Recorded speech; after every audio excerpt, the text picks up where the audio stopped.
Howdy, it's Mike again.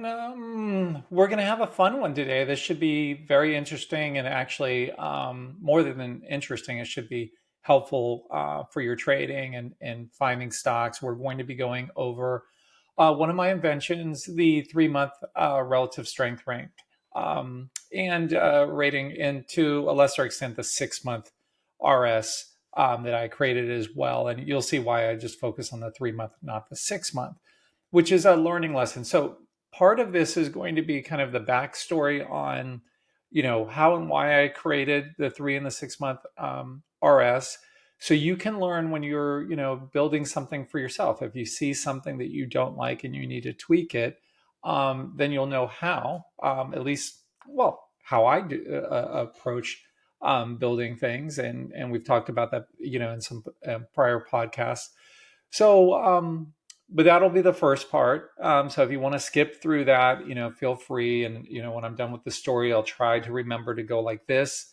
And then when we really get into the meat of things, then you could just watch that. Because I know some people don't care about the backstory. I think the backstory on these, is important for anyone who has an interest in really building something, which I think is the coolest thing. I was um, thinking about how I would define myself to if I was talking to my future grandkids or something, and I would just say, well, I'm some random dude who likes to invent stuff, who also loved trading more than anything besides his family. So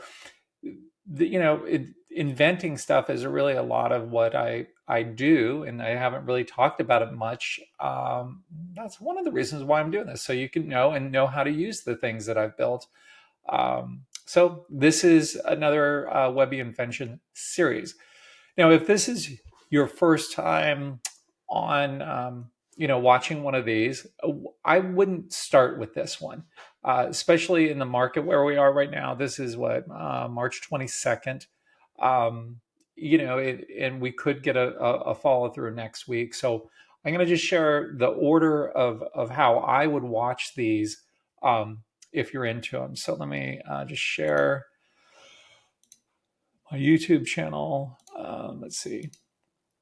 All right. So here's a YouTube channel. Obviously, you know it because you're watching it, Webby 5150. I would start with the follow through day one. Let me see if I can bring this over here. So I would start with this one, the follow through, which is number 10, because that's very important. And as soon as you're done with that, I would do the 21-day moving average one. So number 10 and then number 9. And then after you've watched those, then, I would go ahead and watch this one. That's fine. But another thing that you could do, another order, would be going and doing number 2, which is the how I build model books, and I walk you through that. And then from there, you can pick which other subsequent model book one that you would like. I did Cisco, which I just love. It's fascinated with that move. Then that was number 3. Then I did Apple, which was number 7.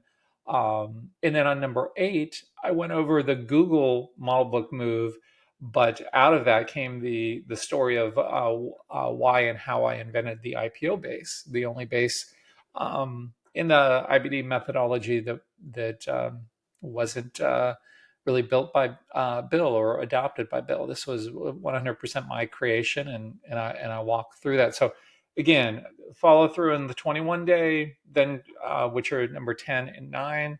Then I would go back to number 2, and then whichever ones of those that interest you, the Cisco, the Apple, and the IPO base / Google. Then it's just whatever you're interested in. Like, number 4 is how and why I created the composite rating and how you can use it. I think that's very valuable, as well as the growth 250, how and why I created that one. And that has some, some important other stuff in there. And I had a little bit of a mess up with the recording when I started talking about and the second half of it.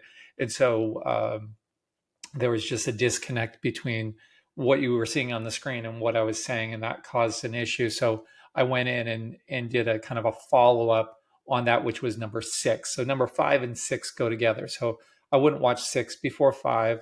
We watch those, and then actually no one seems to watch it, but the number 1, the precedent analysis, even though that's um, the precedent is still valid, but I almost would need to do an update on it for it to be like a very useful in the short term. But the concept of how I use how I look for precedents and how I use them, I mean, I think that's super valuable. So again, these first, the follow through day, 21 day, then the model book stuff, then the other ones you can just do in whatever order, and really my favorite one, I know no one really wants to watch it because it's not about stocks, was the last one I did, which was about fear, and how I overcome or how I dealt with fear. And the one time that I said no to Bill, and I get very personal in there. Frankly, I get emotional, big surprise, and some very heavy stuff that I think if anyone is dealing with any issues in life or in fear, that I think it'll be helpful. It was helpful for me to um, tell those tell those stories that I did in there. Probably not the smartest thing uh, for me in the world to put my dirty laundry out there, but hey, the point is trying to help folks. And again, like this is a time capsule for as I say it in everyone. My twins are 23 right now, not really interested in trading at this moment in life. They're very busy with starting their careers and finishing up school. And so if one day they decide that they want to trade, and for whatever reason I'm not around, that they have something to go to. And I was going to just put this on a video, tape a bunch of stuff and put it on a computer. And then I was like, wow, I can do all that work. And maybe they don't know what the password is to get into the file. So I'm like, if I'm going to record it, I'll just put it up on YouTube, and then that helps everyone.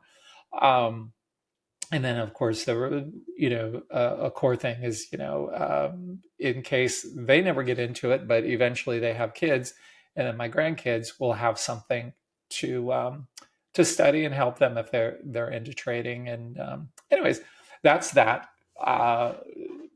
So I left out a few things in the fear one that if I get time, I'll put those in throughout this. But I want to kind of get into this one. So this is about the 3-month relative strength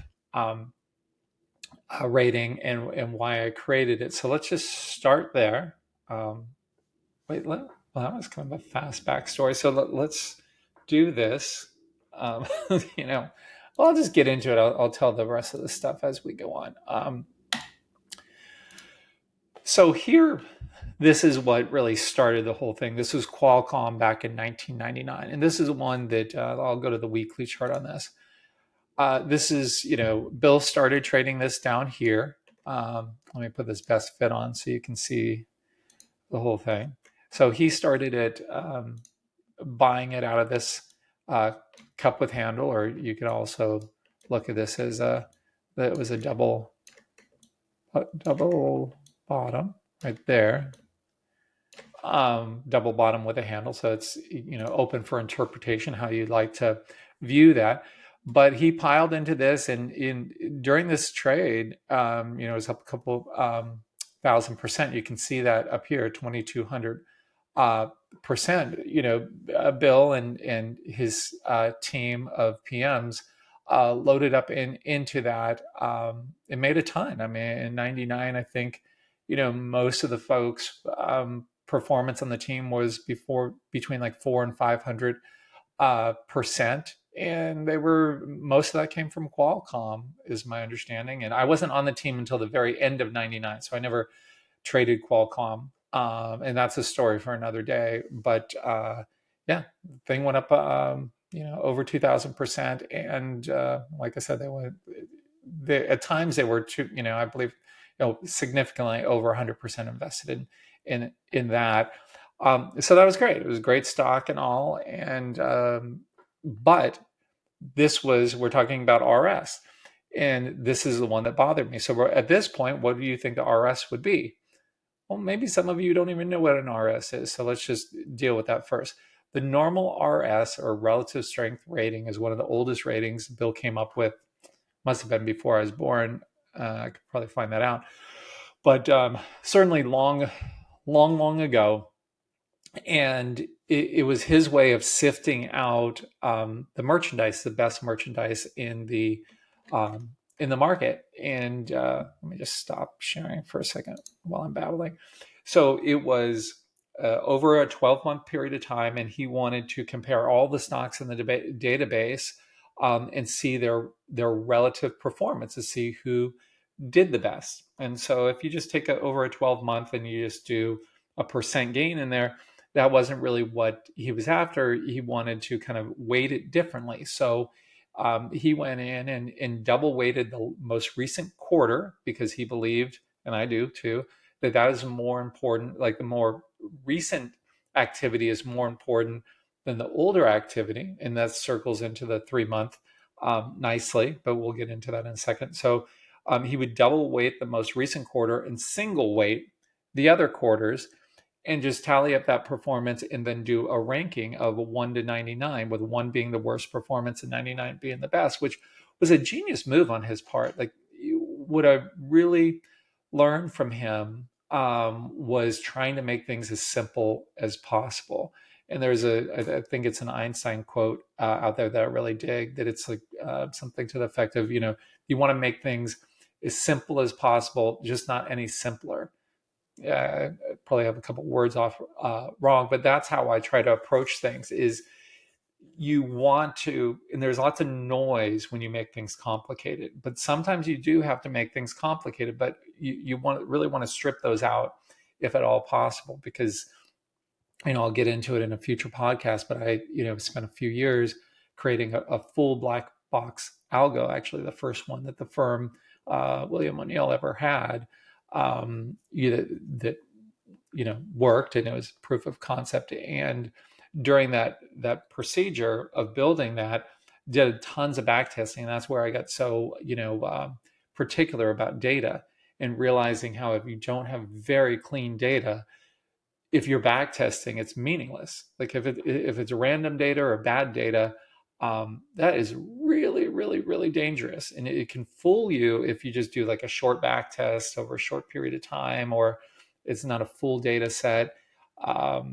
Real huge problems. We'll talk about that another one. That's really big, probably several episodes on that. But really got me into in doing that, realizing how keeping things as simple as possible, because what happens when people do big projects, and let's say from an algo standpoint, where there's complete black box, it's deciding everything, you're telling it ahead of time everything to do, that you need to think through every what if situation. So it's just total black box. So there's no human intervention, and that you trust it. And if you use too many items, you make it too complex, that's probably data fitting either subconsciously or consciously. And that creates lots of problems. So that's why, as you'll see with a lot of my things or screens that I'll share, I try to keep things as simple as possible, just not any simpler. The whole Einstein thing. And again, Bill was into simple. Most people would think that he was very complicated, but he left out a lot of things. And that's where the 1 to 99 thing came from, where he liked to rank things from 1 to 99 on whatever he was looking. And I've followed that, because I think is, something is very easy for people to follow once okay, 99 is good, 1 is bad. Same thing. Sometimes we do it with letter grades, because everyone knows an A+ is good and F is bad. You don't want an F, you want an A+. So both end up working out. So the relative strength, again, what he would do for the original, when you just see the word RS, that is a 1 to 99 of all the stocks in the database, and it's currently all the stocks, including ETFs, that in their performance over 1 year. Each quarter is measured, and then double weight the most recent quarter. And that's great. And in fact, it's the best thing out there that we have historically. And I've tested it, to know that. And in fact, I wasn't going to get off on all these tangents, but I did this huge study that really I'm going to have to do many podcasts on this when I built the pattern rack solely, and it took me over a decade to do that. I'm obviously at a programmer or a few programmers I worked with, but it was 100% my thing from beginning to end, and a large part of why I created the pattern rack that you see in Market Surge is because I wanted to do a test, an automated test of all the bases in history, both stocks that have, merged or gone out of business, gone down to zero or whatever, and the ones that stayed around. And I wanted to look and see what really made those tick. And to do that, you couldn't do it by hand, because if you did it by hand, you have a bias in there. So like the way we designed the model books, huge biases, huge, like massive, both fundamentally and technically. It's crazy how much there's a bias in there. Sometimes a bias helps, but it does make the data dirty. Like you can't just say, I want to do a study and I'm going to look at just the models, frankly, and only look at the data there, because there's so much human involvement with there. It's like, build in like the stock because, or I didn't pick it for the model book, or Chuck and I didn't pick it for the model book because whatever, we had some bias against it. It was mainly, Bill wanted it a certain way and a certain look, and we would say, well, we're not going to recommend that one for the model book to Bill because he's just going to hate it. So you have this subset, and that bothered me. There's a time and a place for that type of study, and I still do them.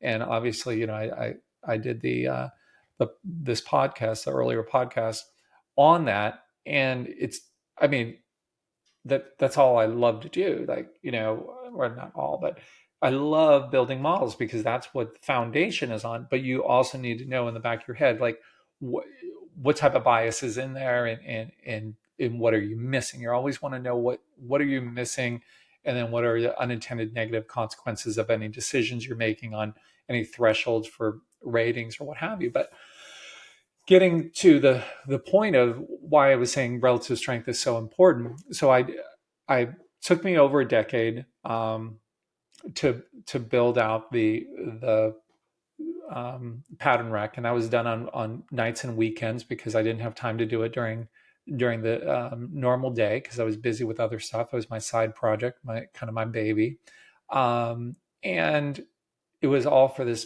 big study I did in 2013.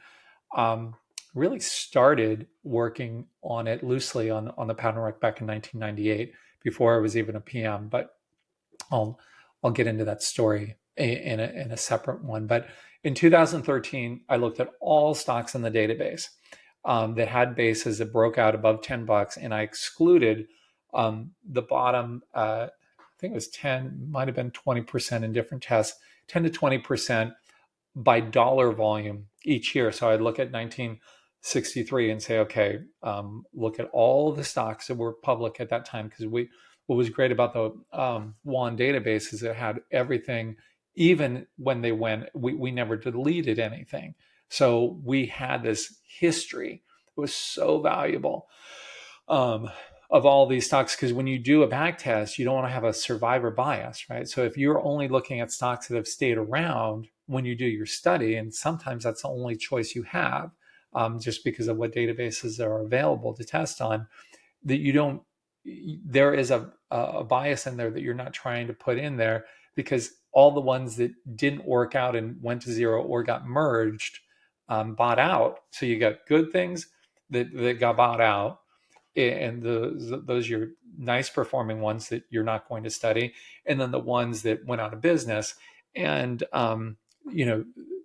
that's really problematic because you've got your tails. If you look at a data normal distribution, you've got these both ends you're not having in there, and that really bothered me, being a clean data dude. So we were able to do it on the whole thing. So I excluded so I'd look at 1963, take the average dollar volume. Dollar volume is not share volume. It's what is the price of the stock times its average share volume. That's how much money really flows through every day. So I never use share volume. I only use dollar volume. In these days for like swing trader, IBD swing trader that I run with Justin and Dominic, that we use like a $75 million volume threshold. But for the IBD live watch list that I create, I put that down to 25 million.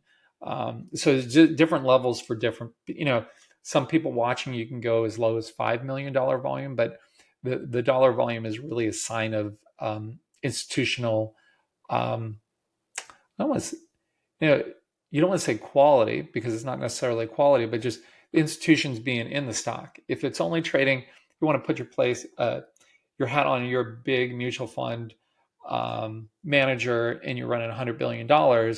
What are you going to buy? You're not going to buy something that you're going to get trapped in, right? So that's kind of, I think, why small caps and mid caps have been out of favor for so long. It's very difficult for a fund manager who has a lot of assets under management to intelligently go in a bunch of small caps.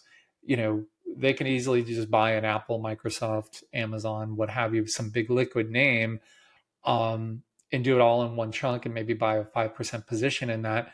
Whereas they can't do that with these small ones. They would have to buy like 50 of them. So that's a lot of work for them. So there's this thing there's this bias these days towards more liquid names, but not necessarily in the past, in the 60s and 70s. And that was really more of a function as more and more money flowed into hedge funds and mutual funds. And so liquidity is a bigger deal. I knew I'd go off on tangents. You knew it too. Come on. Like, I'm supposed to be talking about the 3-month RS and I still haven't. 22 minutes in, par for the course. So, but I think this is still relevant and actually important. So I did the study, and so I would take off the bottom 10 to 20% of dollar volume per year. So in 1963, the average dollar volume is going to be different than 64 and 65. And throughout history, it's pretty much just increased each year. So you can't compare, you can't just do a screen and say, I want things over $75 million volume, because you're not going to get hardly any in 1963. I don't even know if there was one, but if there was just a small amount of them. So I would just do it proportionally. That's keeping the data clean, and then a pivot above $10, because frankly, that was a bill thing, and so it was like, we wouldn't touch things under $10. So even though I did do a study on those just because I was curious, this main study was on all the stocks in the database from 1963 to 2013 to see what made them tick. And I studied everything I could get clean data on, everything, and all these metrics, because I wanted to see what was reality and what really made a stock, break out and work. And so I would study it from the base breakout. So once I had the pattern rec on there, it was the same code for all stocks. So then that made it very objective, because what we would do when we were picking where to enter a model book stock, we'd say, okay, we want it there because we're seeing what happened afterwards. And that's not a fair way to do a study. That's a select way, and that creates dirty data. So having something automated, knowing that it is looking at all of the stocks in the exact same way, even if it's not perfect. I would say my pattern rec, I got it up to what I felt was 80% accurate to my eyes, looking through Bill's lens, because I knew exactly, I went over thousands and tens of thousands of stocks with Bill over the years. And, so I knew exactly how he thought about bases, because we did base projects, really detailed ones together. So I knew everything about how he would look at it. And so I designed it with that in mind. So it was through a Bill lens of looking at all of these. So I had this beautiful data set, clean data, all looked at the same. And now I could find out what really ticked. And I did. It's cool. It's all in the garage, but I can't share it because I don't technically own it, even though I did all the work. It is what it is. I can say this because I released this out before publicly, so I'm not giving out any info that I don't have the right to. The relative strength rank or rating, always I use them interchangeably.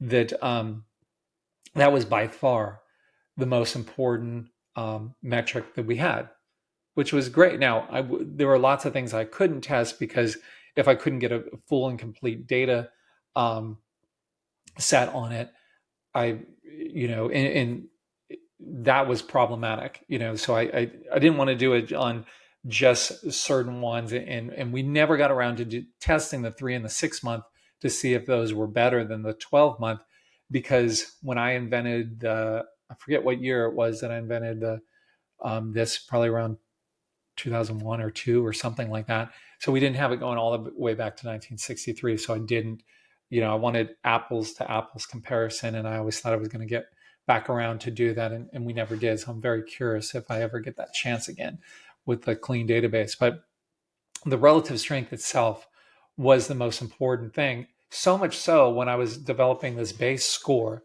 which was a 1 to 99 invention of mine that I never released, because frankly it was just too valuable that and I don't have access to it anymore.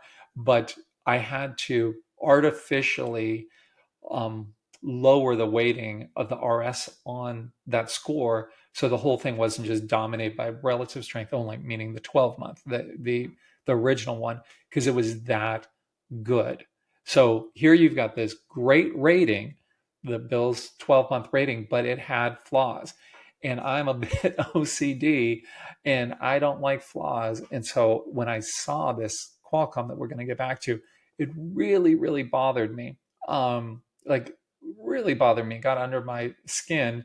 And I'm like, I need to build things. And so for a while I was, the director of research and development at WAN. And so when I had ideas, I got to build them. It was like fun, team of people I was working with and a bunch of programmers. So got to build lots of cool things. And sometimes you build things and they just don't work. Yeah, it sucks. It's a lot of time. Yeah. Excuse me. A lot of wasted time. But, Bill would always, whenever something like that would happen, I remember the first time we were working on, what was it? It was a base related thing. And we went down this whole, we had a thesis on this thing that we were studying. And we both thought, okay, if it might have been when we were doing the red week, blue week analysis, where like big weeks in the base where you had blue volume versus red volume. And where the thought process was the more blue weeks you have in there on above average volume in the base, not in the breakout and not in the prior run, that was really meaningful versus red. And at least the way that we studied it initially, the data came back and it just didn't tell us what we thought. It was actually the red in that way that we did it. We eventually changed it, but in that way that we did it, the red was actually giving us better performance than more blue, which didn't make any sense at the time. But I remember being really bummed because it was a lot of work. And Bill, and I might be getting the story mixed up with a different one, but that was an issue as well that we dealt with. That any time one of these things happened, he would tell me the same Edison story. And I loved his story so much. He would tell me the same story over and over again. And each time it was a little different because he'd just remember it a little differently. And I would never act like I've heard it before because I just loved it. And he would always say that to kind of encourage me if I got discouraged was, I learned really quickly, don't look discouraged in front of Bill, man, because once or twice was okay. But after that, no, man, you keep a smile on your face. Which is a good thing in general. But he would say, okay, well, when Thomas Edison was inventing the light bulb, I know there's some controversy around this story, but essentially is like every time, you had like 10,000 or so, and forgive me if I'm telling this story wrong. I know some of you probably know this backwards and forwards, but 10,000 different ways of making this light bulb, and it wouldn't stay lit. Like the little thing inside the light bulb, wouldn't stay. And, you just say, okay, that's one more way now that we know that it doesn't work. And that's what Bill would say to me. He's like, okay, well, I guess we found one more thing that didn't end up working. And that's end up, to fast forward, that's when I found out about the 6-month RS. And that's why this is on the 3-month, not the 6-month, because the 6-month isn't as helpful. Frankly, I would rather use a 12 than a 6. But I didn't know that at the time when I was designing it. So again, just think of that when you're trying something and it doesn't work. Don't jury rig the data to make it work. I see so many people do that. Oh my God, smart people that they've got this sunk cost in there in the big project, and on some subconscious level, I don't think most people do it consciously. They start tweaking things, and that's when you see someone doing a back test or something, and it's like they've got some really random number, like, oh, the follow through day has to be above 1.71239% or some random thing like that. That's a big clue. Like, this person doesn't know what they're doing.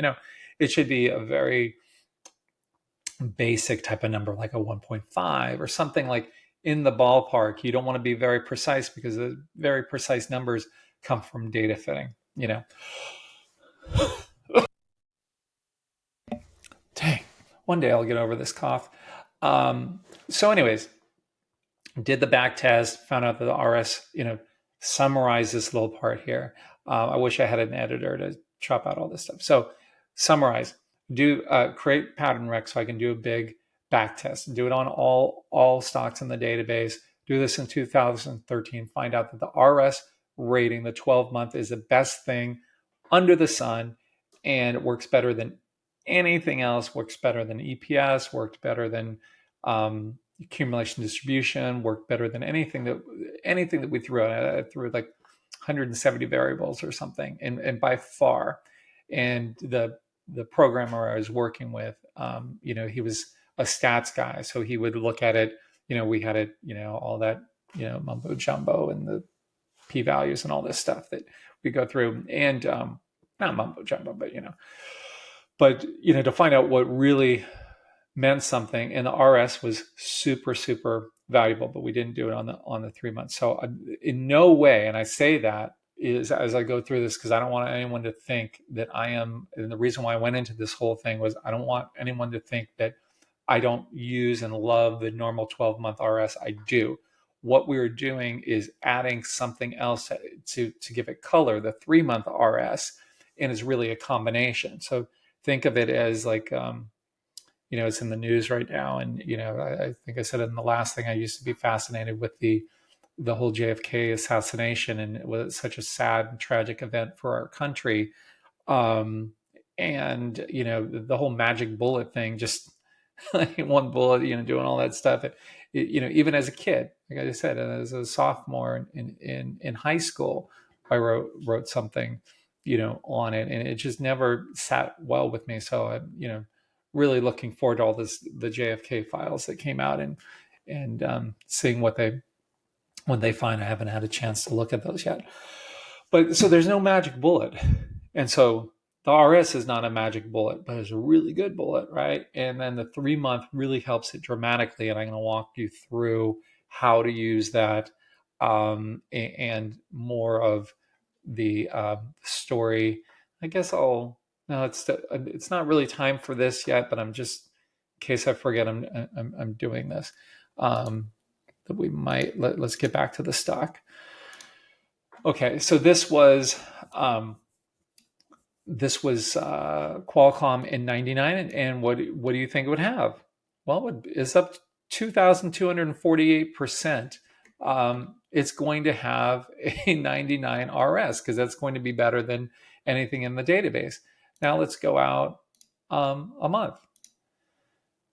Now it's well off its highs, down 28% just this week alone. What was it? It's RS 99. Go out another month. It's bounced back a lot. Still a 99. Another month. Still a 99. Another month.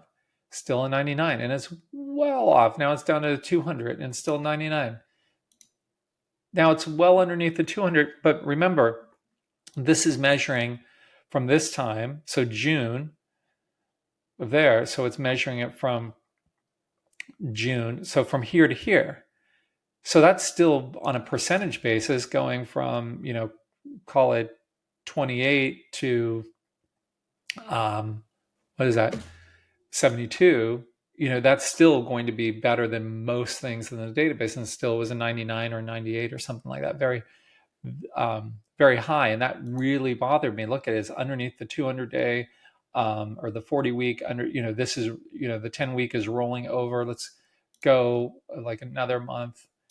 And this is, it wasn't just Qualcomm, but Qualcomm was the one that really bothered me, because when we were creating screens, and you say, okay, I want my RS above 80, or Bill's thing was 88 is really what he liked for his relative strength, which was the same he liked for composite. Sometimes he'd go to 87 on the relative strength, and sometimes down to 80 or 70 to keep it simple. But excuse me, he really liked the 88. And let's go out even further. Let's just go out. So even at this point, it still had such a super high relative strength, and that really bothered me. So I'm like, you know what? Let's rethink this, and let's think about this in terms of what makes sense. What are we really after? We're, in whenever you're dealing with a problem, you want to kind of step back. You do the Bob Weir, take a step back from the problem, and think of it. Say, okay, I'm trying to see what the best performance is, because the thought process is there's this momentum thing that as the momentum is there, it's going to continue. An object in motion stays in motion type of a thing until it doesn't. And then we had ways of recognizing when things would top, and so that was in on the that was in on the chart. But when you're screening, you don't want to get all this junk in there. You don't want all these, imagine how long that took, and for that RS to really get down. It almost took the full year to get down low enough where it wasn't making through all the screens, just because of the 2,200% advance. So that was the problem. It's like, okay, we don't want this. And sure, you could screen for things like above moving averages and stuff, which is helpful, or percent off high, which is helpful, but still, then you weren't getting that shorter term relative performance. So I thought, hey, and Bill just let me do, I'd run things by him, and he'd say, give it a shot, and so he wasn't really involved, and I just built out the 3 and the 6 month. And at first, I kind of started it off the same way he did it. Remember, the 12 month, he double weighted the most recent quarter and single weighted the other one. So I kind of did it in that vein. I also tried it in just a percent gain from, over a 3 month time frame. And those are all fine, but they weren't exactly what I wanted. So then I went into kind of this, I was a big fan of the exponential moving averages. As you, if you watch the 21-day exponential, you understand why, and why I use exponentials. And so I'm like, okay, let me take the exponential formula and kind of lay that in a way over a 3 month and a 6 month period of time, and do that. So then I did that, and that's what worked. And that's how that was the core of how I did both of those. So it was over a 3 month, the 3 month RS is over 3 months, and the 6 month over 6 months, obviously. But they were each done in this thing where today's action would be performance would be more meaningful than yesterday's, and yesterday's would be more meaningful than the day before, and that would be more meaningful than the one before it, which made a lot of sense to me. And so that's how I designed that. And then I was going through and looking at all of the numbers, and they didn't they just something just bothered me, because I now all of a sudden, instead of just looking at the stocks that we would all look at, the big liquid names, I was looking at the full database and making sure that, as I was doing a quality check on everything, that everything made sense. And I was seeing so many of these thin little pieces of junk stocks with these high relative strength ratings, both a 3, 12, and a 6 month. And it really bothered me. I'm like, why we don't care about this $2 stock that trades 10,000 shares a day and sometimes doesn't even trade for a week? Like, why are we looking at these? And then so I created this thing called the junk pile, essentially, that I didn't use. And then I was like, okay, that's probably going to complicate people. So I figured another way to do a subset, and I used, it'd be a big tangent. So I just used a subset of the database, and you can just think of it as basically liquidity based. So the more, the thin junk was excluded. And so then you were really comparing apples with apples. So the downside was the normal 12-month RS was on the entire data set, but the way I wanted it is I really wanted to see the relative performance of the universe of stocks that we would really be looking at. So, liquid enough that we would want to trade in, not so much junk. Because if you've ever looked at the database and looked through the really thin stocks or the really low price stocks, you see things that are all over the place. Penny stocks can go up 100% in a week and then down 99% and all over. And those, that's not what you're comparing on a relative basis. Again, go back to the very beginning of what is it that you're trying to do. You're trying to say what has had the best relative performance over X period of time, or what has the best earnings growth, or what has the best sales margins or return on equity, or whatever it is. It's on a relative basis, or the overall thing with the composite rating that I designed, that you want to get at the core of apples to apples. So if I'm not going to buy this $2 stock that never trades, why do I even want that in the universe? And so that cleaned it up. So somewhere over the years, and I don't even know how it happened, that got switched. I don't know if a programmer just thought, oh, it's a mistake that it's excluding the junk pile. And then it's right now it's doing the 3 and the 6 month off of the full data set, including the thousands and thousands of ETFs that we have. And that bothers me. So I'm in the process of redoing all of the ratings right now. And there'll be more to discuss on that in the future. But I'm actively working on all of our ratings at IBD, and going to be improving them in some material ways. I'm really excited about that. So we'll still have a lot of work to do, and it's a team effort and all. Something I'm heading up, and really excited about it. I love, I love doing stuff like this. So I'm looking forward to those improvements. I'll let you guys know when they're out. But kind of going back to some of these core principles of comparing apples with apples.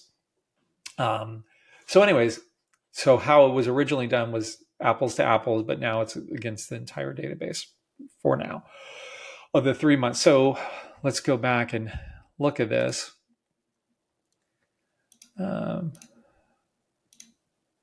right. So here we've got at this point, this was your peak. And so that was January 7th. So let's go out. Let's go back to January 7th. This was the peak. And then we're going to just go 1, 2, 3. So, so we're out 3 months. So now at this point, that performance, and let's go to the daily, your 3-month RS would have been measuring it from here to here. So you would have a completely different type of rating, and that was on 3 months, and of course more weighted to the more recent activity. So it wouldn't be as bad as you would think, because it's weighing this information more than it was weighing, the fact that on this day it was down 9%. Well, that was 3 months ago, whereas on this day it was up 9%. So that's more meaningful than the other one, versus, kind of how Bill would do it is, this for the entire year, like from here to here is 1/4. So in between these lines, you see these thicker vertical lines right here and right here and right here. So if you've never noticed that, that was, this is 1/4. So again, the performance of the 12-month would double weight this one. So two of those, one of these, one of these, and one of these, as far as performance. So even though this quarter would be bad, these were so good that it was still giving it that 99. But this one would be a much more realistic. And then as you would go out, let's go out 3 more months. Then, then at this point you're looking at it from here to here, and that would probably give you like a 3-month RS of like a 1 or something like that. But everything was going down, but it would be super low. And then your 6-month was obviously over the 6-month time frame, so that would have been getting it from there, roughly speaking.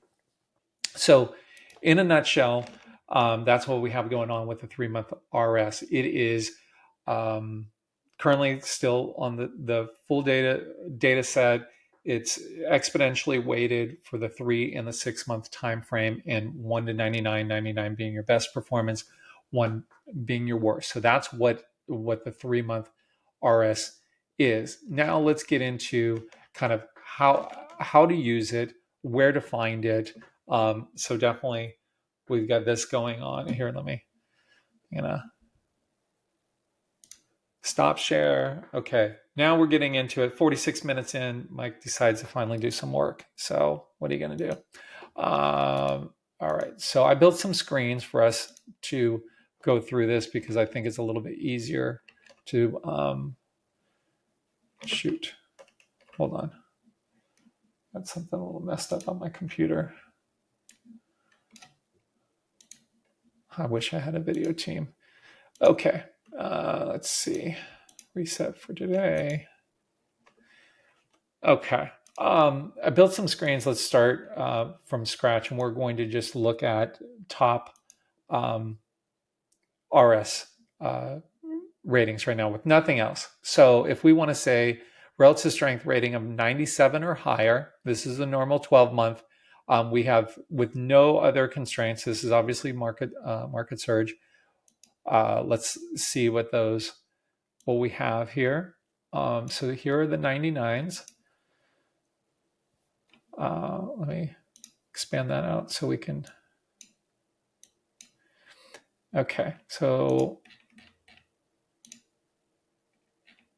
those are your 99s, and let's just lock this in. So I just double clicked on that, so it's a little lock, so that's going to stay by there. And then now let's do off high as our secondary sort.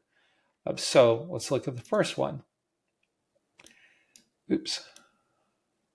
Okay, so it's this little $4 stock, or $2 stock that went up to $5 or so. Let's look at it on a let's put this back to best fit or standard. Okay, so it had this big move. It's 99. That seems about right. This RGC, I guess I'm going to have to do the best fit so you can get this in. Still won't even go in. Let me try. Okay, there you can see it. This huge move, just junk pile stuff. Junk pile. It's not even, it's gone. It's had this whole move, and it's not even a buck. I mean, and this is why I had excluded those. Another. Well, that's an IPO. That's a topic for another day. In this one over the last 12 months, and so we're in March 21st. So let's do March 21st of. So from here to here, you can see why it's a 99, especially as our, in this current environment, everything is so, so many things are so far off the highs. So that's, those all make sense. They look like 99s, even if they're not ones that we would want to trade. Now let's look at this, but what's off the most from there, we're going to do this. See, this is off the most from your 52-week high, but still with the top RS. And let's play through a couple of these, see if those make sense to you. Does that feel like that should be a 99? That's like Qualcomm. Like that's got to bother you, or you're not OCD. Like you know, uh, and look at that one. I mean, look at where that is. That's 77% off of its high, and it still has a 99 because the rating was going back. So March to March. So from here to there, it's telling you that it's better than 98 percent of the database. Let's keep going. Same thing here. Okay, this is that quantum. I flagged this because I wanted to make sure that I discussed it. So because this one I know was very popular, and then this is really bothers me. It has this huge run, but now we're 72% off its highs, and we've got that 99 RS, and so that's why I designed it because when this was happening, it was post the bubble, so you had a lot of things like this that still were pinned at 99s or 98s, or it took a long time for them to even fall down into the 80s. So that was that basic one, this custom screen. Now let's just filter it a little bit more for things that we would really be looking at. So on top of the RS being a 97, put that it's at least $10, at least above its 50 and its 200 day, and no ETFs, and that it's trading at least $25 million volume. Let's see what the results are. So now more of the stocks that you would know, like Lemonade and C, it used to be C Limited, and Palantir, and so on. And so let's take a look at some of those. And still, even with it being above the 50 and the 200, you still have Lemonade that's 35% off its highs with a 97, ASTS with a 99 when it's 34% off its highs, and so on. Let's do this as our let's do the secondary sort there. So you've got that as a 99, and so it's over 12 months. Now we will see that this is also a 99 there, but we're going to get into how you adjust there in a little bit. But this is the problem, right? Now let's go to the next one that I built for us, and so this is specifically just honing in on ones that have a high RS and then have a low 3-month. So when I say RS, that's going to be the 12-month, and when I say a 3-month, that's going to be the 3-month, and we're going to ignore the 6-month for now. So less than 25 there and above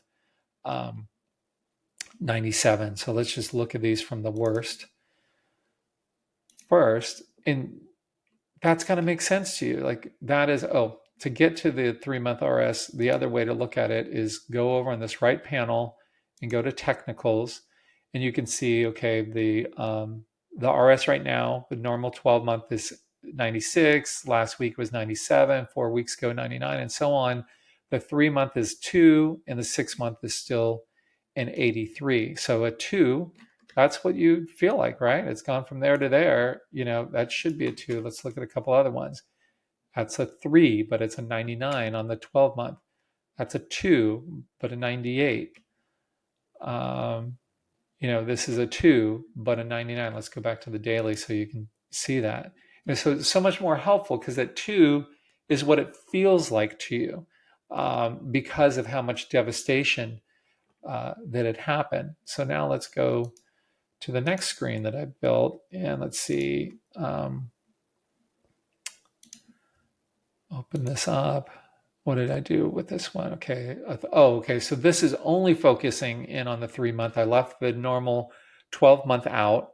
And this is that whole magic bullet thing, is the 3-month is really good, but it's not a magic bullet. And the 12-month is really good, but it's not a magic bullet. And that's why you're going to see with this that you want to blend the two. So, but this one is just only focusing in on the 3-month and going where instinctually people would think, okay, well, if a really high normal RS is good, then a high 3-month RS is going to be very good, which isn't always the case. And then above $10, above $25 million volume, and that it's not an ETF. And let's see what we've got in here. Let's look at some of the ones with a really low RS, 12-month RS.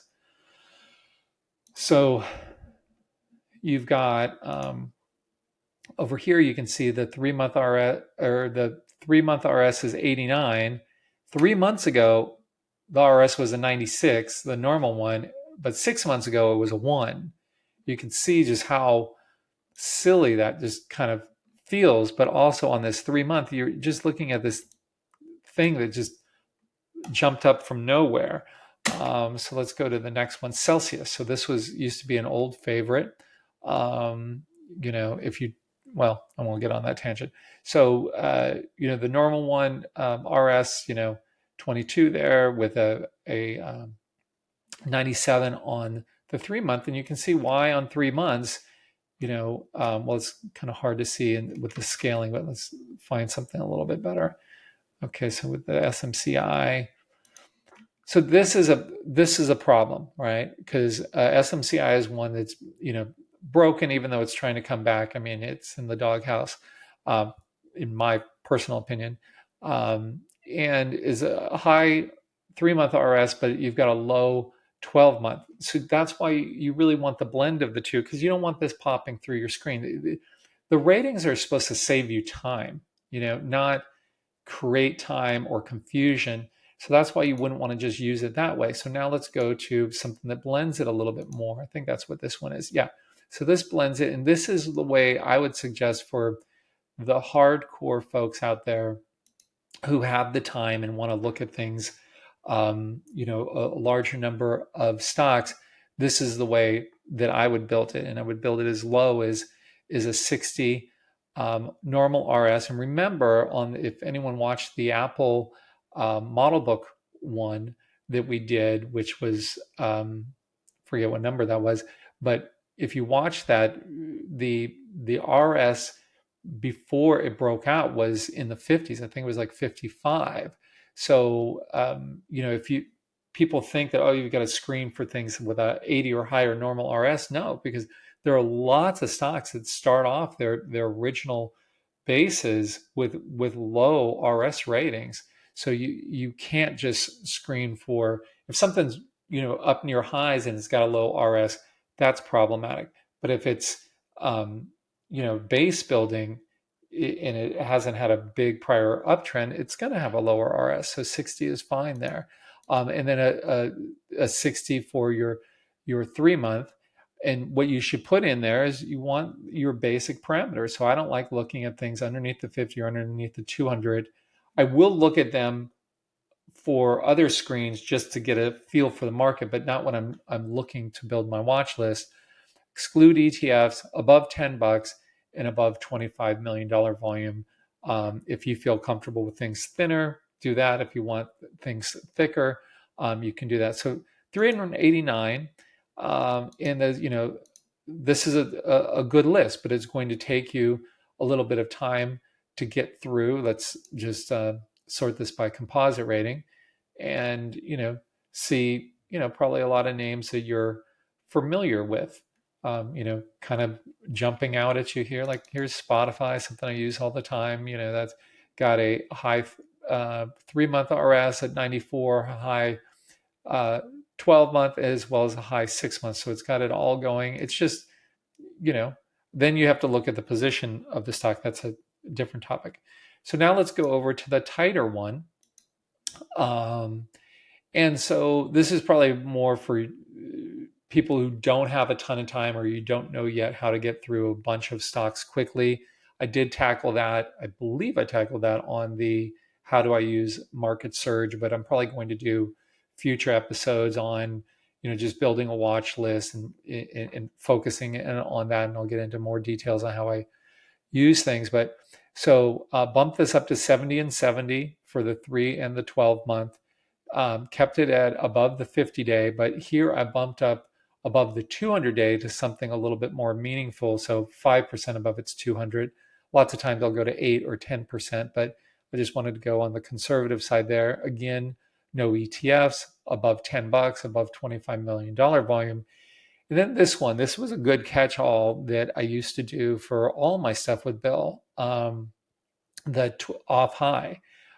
He didn't like things more than 15% off their 52-week high. So in almost everything I built for him, that was a parameter. There were exceptions. So I always had to run additional screens, but those were extremely, extremely rare exceptions. That was like from 1990, or not 99, in 2009. But in most normal markets, within 15% of your high. Then I put in here a 6-month RS because it is helpful. It's just not as helpful as a 3-month. So I put that at 70. And then the composite rating at 85. And we talked before that, Bill likes 88. I either use an 80 or an 85 typically. And sometimes I'll use an 88 or a 90. But for this example, I used 85. And then the 21-day ATR. And so what I did here is I put this, and all of these can pretty much be found either in Smart Select Ratings, which is right here. And if you use something a lot, just start, put this little star. Do you see how I click that? And then that puts that up in your favorites. So these are my favorites in case you're curious: RS, composite, price, off highs, percent change for the days, RS line at new highs, price versus 50 and 200, price change the last 12 months. I don't really use that very often. I can get rid of that. 3-month RS. This one I use all the time, the ETF, and no ETFs, no close-end funds. The earnings date, I don't use that so much. I'm going to get rid of that one. This one, the 50-day average dollar volume. This is the one that people always screw up by accident, is they use share volume instead. And so here, let me just show you in here where that is, because in the price and volume, you want to, let's go down to volume. Those are the moving averages. This is the one you don't want to use. This is the one that Bill would use that, and he had a hard rule, 400,000 shares or higher. I don't think it makes sense, frankly. I think dollar volume makes more sense, and I can get into that more in another one, but I don't want this to be too long. But this one, number 29, the dollar volume. And so if you ever wonder what something is, you just click on it and it tells you the average number of shares, blah, blah, blah. Okay, so we're going back up to the favorites. So we've got price versus a 21-day. These don't seem to be really working properly. I need to do some QA on those, so I'm going to undo those. But price versus a 21-day, but that's as simple, and we really need to get the exponential in there. Weekly closing range, I use that a ton. Daily closing range, I use it a ton. And here's the one that I wanted to show you, the 21-day ATR. So with this, the reason why I put this minimum here at 1 in the max at 7, let's just swap those around. I'm going to put the max to 1%. So typically when we look at these, they tend to be stocks that look like they're being acquired, that just go tight sideways like this. And there should be a better way for us to exclude these stocks. We're working on it. But for now, what I do is just, if something doesn't fluctuate at least 1% on a day, it's probably stuff like this that are being acquired, cash offerings and stuff. So I exclude those. And then let's flip this around a little bit the other way. And I put a max at 7%, but let's put a min at 7% and look at what we're going to be dealing with. Let's sort this by your highest ones, like root right now. That's travels almost 12% on average from its high to its low. That's what an average true range is how much does it travel on a given day. And so the 11.68%, it tells you that on any given day over the last 21 days, it's traveled nearly 12% from high to low. So that's very dangerous to trade in a market environment like we're in. Like in certain market environments, if we're in a power trend or something, which is part of one of the things I created along with Chuck and Justin as part of market school, that if that's a time where you would consider maybe trading higher ATRs. Let's look at this one, LX. So it travels on almost 10% on a given day. So I like to keep my stops at around 3% max if at all possible. which tells you you're just going to get lucky if you buy something that, trades 9% on any given day and you've got a 3% stop. I mean, you're probably going to get stopped out of that. Same thing with this WGS. I mean, that's settled down to 9%, but it was like 12% not too long ago. And sure, it looks great story and everything, but man, you could really get your head handed to you if it doesn't work out exactly right. The stock could still go up a ton, but without you, that's having a high ATR is not a bad sign for a stock. It's just saying, are you going to be able to handle it? So if you're going to trade something that trades 9% on average, let's say you bought that, looks pretty good to me, frankly. It looks like it went through a buy point on Friday, but are you going to be able to handle a normal wiggle or wobble? If the normal wiggle and wobble is 9-10%, that means it's going to have to be down to, here or something before you even know that there's something wrong. Do you really want to give up, that much? I'd rather have a stop at the low of the day, and that's still a long way. That's still a long way down because that's up 8% from the closing price here. So that's why you use this. It doesn't mean a high ATR stock won't work. It just means it might work without you, and that's never fun. Okay.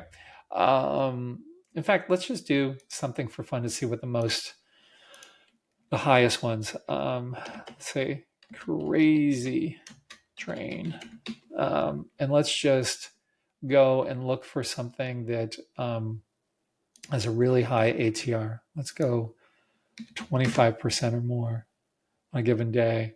So these are probably bad. Okay, let's put in there that it's at least liquid. So we're going to put $25 million volume. Okay, so 5 stocks.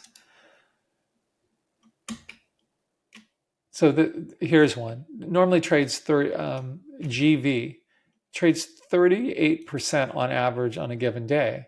So how are you going to deal with that? Or RGC, like this has been going straight up 30% on Friday, but are you going to be able to handle that? Or this one, look, it's all over the place, 31%, but it's mainly down. So, it's just unrealistic to want to trade those. So let's go to our final one that I built, and this is more for the most people to use. So let's just go through what we did here. We tightened up everything.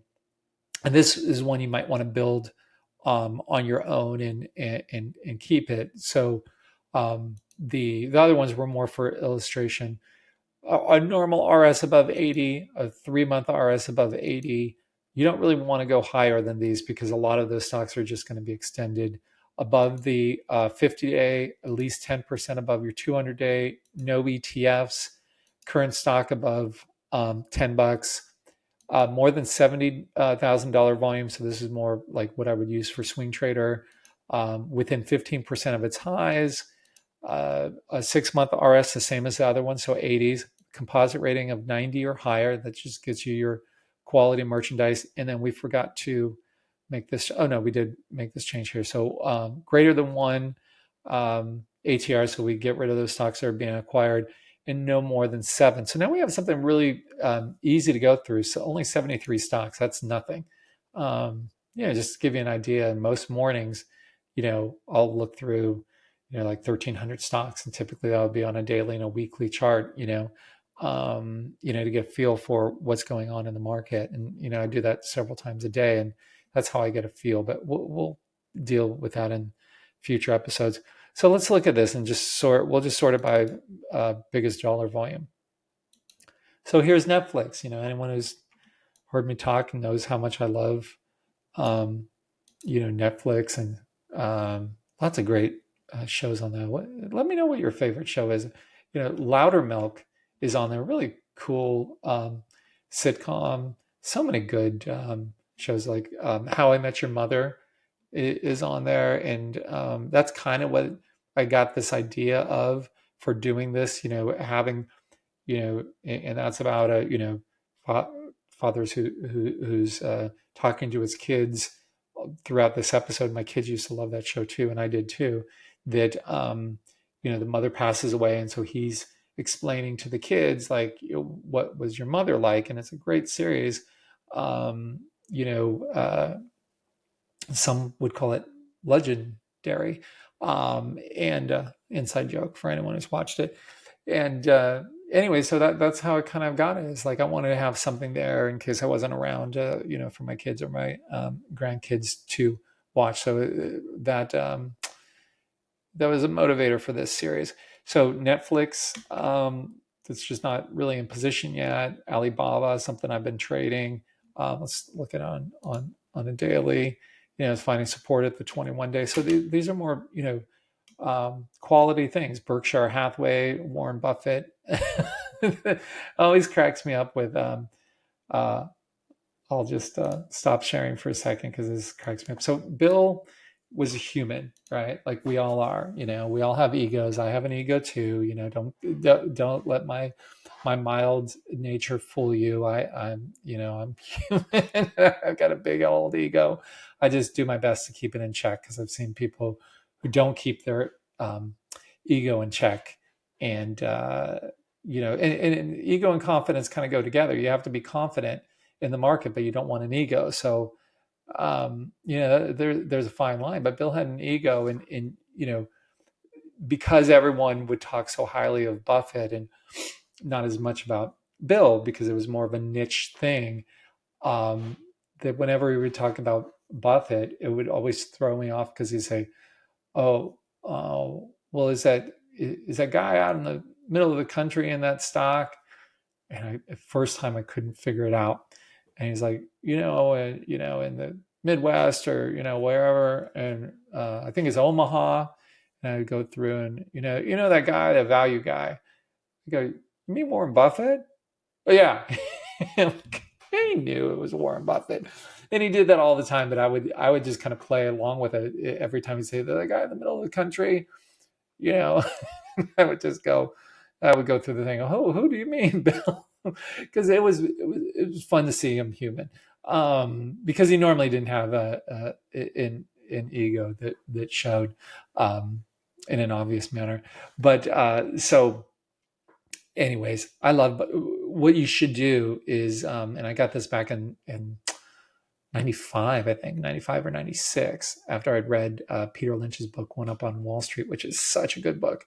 I asked, or I called up Berkshire Hathaway and requested their, I think they were called shareholder letters or something like that, and they would give them out to bound. Like each year, Warren Buffett would write something about the year, and then they would put these together, and they would be bound books, like from this decade to this decade or what have you. And I think I lost those or gave them away over the years, but just some gold in there, man. Like Warren Buffett is so smart, even though I don't trade anything like him. I mean, massive respect for him. And he found the style that works for him, and just what a good dude. Just all around good person that's my take on him. I've never met him. I'd love to meet him. But anyway, so that was what the whole Berkshire was. Sorry, tangents happen. As Forrest Gump would say. So now we've got, let's see, gotta move this over. Okay. So there's Berkshire, kind of slower, pokier. Spotify, we talked about that before, how much I like that. The Berkshire, the other version, General Electric, T-Mobile, like all things that are more quality. So what is this screen telling you? So let's go back to the screen. And again, there's a whole magic bullet. You can't just have one thing in there. So we've got that over the last 12 months, it's doing better than 80% in the database. Over the last 3 months, weighted more towards the most recent, it's better than the same amount, 80%. Same thing on 6 months. So 3, 6, and 12 months. So it's consistently a leader. It's within 15% of its highs. So it doesn't have a lot of overhead. It's liquid enough. It's got a high enough price. It's not an ETF. The composite rating is a nice catch-all to get you some, quality stocks. in there. Each thing that you put in there, each restraint is going to, could be the cause of you missing another stock. So that kind of goes back to the Einstein thing about keeping it as simple as possible. Like you really do want to strip out, because that's why we've got like the loose version, which is the one that I would say most people should try to do. And then you could tweak it from there, where it's only a 60 and the 60 and then just above the 50 and the 200. But that's 389 stocks versus this one being 73 stocks. So we just kind of went over all of that. So this is a good quality list. Let's just, look at all of these here. You've got, what else is interesting? Oh, Okta. This is one that I went over with Allie, my good friend Allie, on the Stock Market Today video that I do on Fridays with her. And if she's not around, I do it with Justin. And those are free on IBD's YouTube, so you should check those out. And we discussed this one. Let's see what else we've got in here. Lots of good stuff. BJ's Wholesale, that was looking interesting. So, just none of, okay, God, I have to say this every time. None of this is investment advice. I'm not an investment advisor. I can't give you investment advice. This is for educational purposes. It's a sleep aid, just trying to help you out. But, find your own financial advisor, do your own diligence and all that good, important stuff. And that's a blanket statement for all of these things. Okay, lifetime group. This is another one that we talked about yesterday. So, nice little double bottom, breaks out, pulls back into the 50-day, and again, or the 10-week line, same thing, that's making it through these lists. So that's, I'm going to try to make this not super long today. That's kind of how you use this, right? So the point, what is the point of this?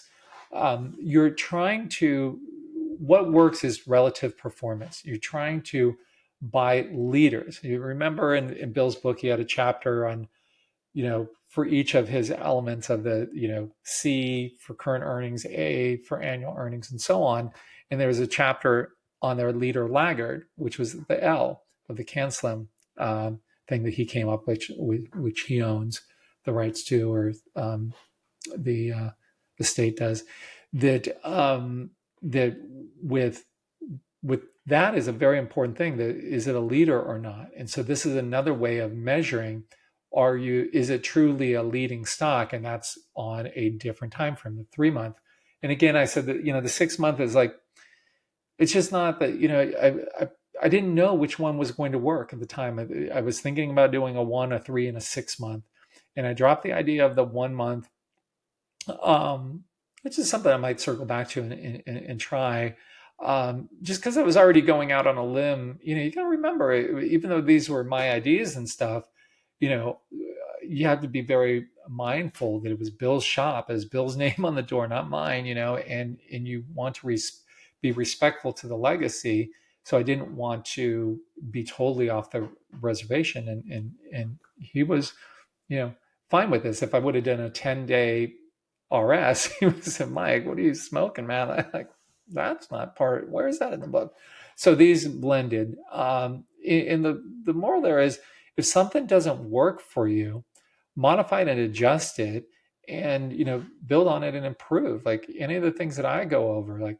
There's nothing is set in stone. Like I change all the time. Like I might share something on Saturday and think of something different on Monday and change it. And that's how Bill was. There's so many things that people get hung up on that that Bill would say, and then he would stop doing it. Like I'll just go back to the chart and just kind of go over a few of those. While I'm thinking about it, let's just go up to the top here. So I'll go to like a Netflix. And, one of the things that he used to say, a lot of it back in the 90s, was the number of funds, which you can find on the weekly chart, the number of funds increasing. And that was a big deal for him. But that was with old data. That was with how things used to be. You didn't have as many mutual funds um, back then. You didn't have as many ETFs. Originally it was just like SPY and Qs, and then those just kind of snowballed into all these different ETFs. So, like, for example, let's just look at that, and just so you can see how many ETFs there are. Let's see. Let's go in general. Is it in general criteria? Yeah, ETF. Gonna zoom out a little bit. Okay, ETF is yes. Oops, zoomed out too much. So this tells us our full database, 10,732 stocks, but of those, 4,128 of them are ETFs. That's a lot of ETFs, and a lot of those are, most of those are passive. Some of them are active, but that's a whole topic for another day. Let me go back to Netflix. So what he used to do is put a bunch of weight on the number of funds increasing each quarter, but then blow this up again. So you can see this here, and so that passes that requirement. 4,000 to 4,192 to 4,300 and so on. But that became kind of irrelevant because you had the number of funds that were out there, plus that some people would start trading ETFs instead of funds for various reasons. You could trade them throughout the day rather than getting one price a day and all that stuff. And there was something for everyone, and lots of them were lots of the ETFs became closet indexing things like variation on SPY, and almost all mutual funds, if you really look at it, I mean, the dirty secret is people are closet indexers. Most people index to the S&P 500. Now, some of them are indexed to a specific sector or maybe small caps or something like that. But the vast majority of them are benchmarked. Their bogey is the S&P 500. So what they've done is they just basically closet index. So if that means if Netflix is 2% of the S&P, then they go in there and they basically start off with the assumption of they're going to have a 2% position in Netflix. And if they like Netflix, maybe they make it a 3% because it's overweight then. And if they don't like Netflix so much, they'll put it down to a 1. But they don't want to go totally out of line unless they're really making a big statement and saying that, they really don't like the stock, and then it will go down to a 0 weighting. But what they don't want to be caught off guard. Like, let's say in NVIDIA, let's say someone didn't like NVIDIA,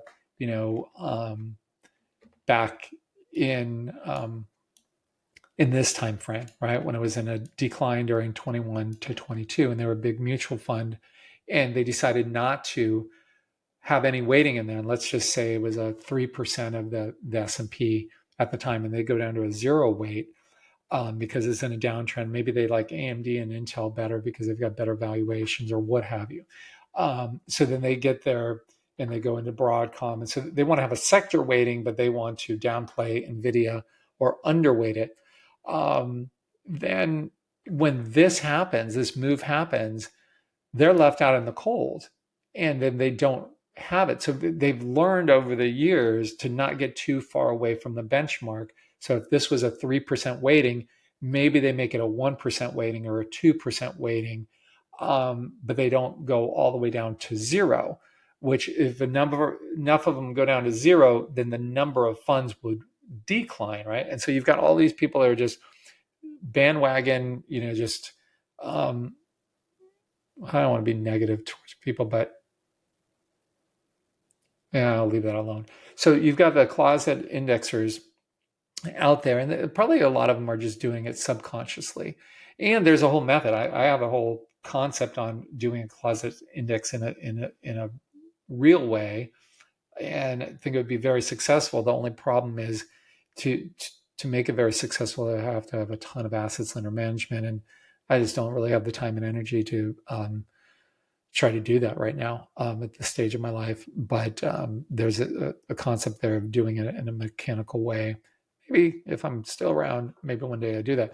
But the again, going back to this number of funds over here, that became less meaningful. And Bill didn't put these pieces together. We never had that conversation. He just would start noticing things and just start moving away from them. And he stopped talking about it. But still, the dangerous thing, or the danger in saying things when you're Bill, is that people would like think it's like etched in stone, and that he would never change from that. And so I still hear people saying things that I knew that he had completely switched from. That it's like, no, he doesn't believe that anymore.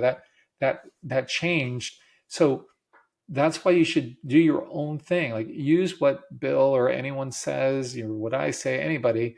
I'm not putting myself in the same ballpark as him, but just anyone out there that you see, like, take it for what it's worth, use it, study it, make it your own, and realize that people are going to be flexible and change. And another thing, which is a big deal, is like cash flow, like which appears right here. And when he was on stage at at workshops and stuff, or looking at things historically after the fact, looking at models, he would go and say, okay, he wanted cash flow versus earnings a certain way and everything. He would talk about that. But I can tell you, that was with hindsight. That was after a big move had happened. Then he would look at it and say, okay, this stock worked because of this. But in the battlefield, never once, ever. And it literally went over thousands and thousands and thousands of charts. I mean, you got to think of it as like every day we would talk stocks for about 15 years when we were managing the Nesme list together. And every Sunday for, like an hour and a half, 2 hours, we would go over stocks. Never once.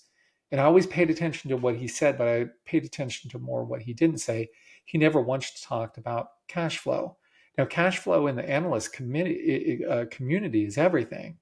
Discounted cash flow analysis is like at the core of the whole CFA thing, which is a interesting story and topic for another day. But there's this whole group of people who put all this weight in there, and they're not wrong.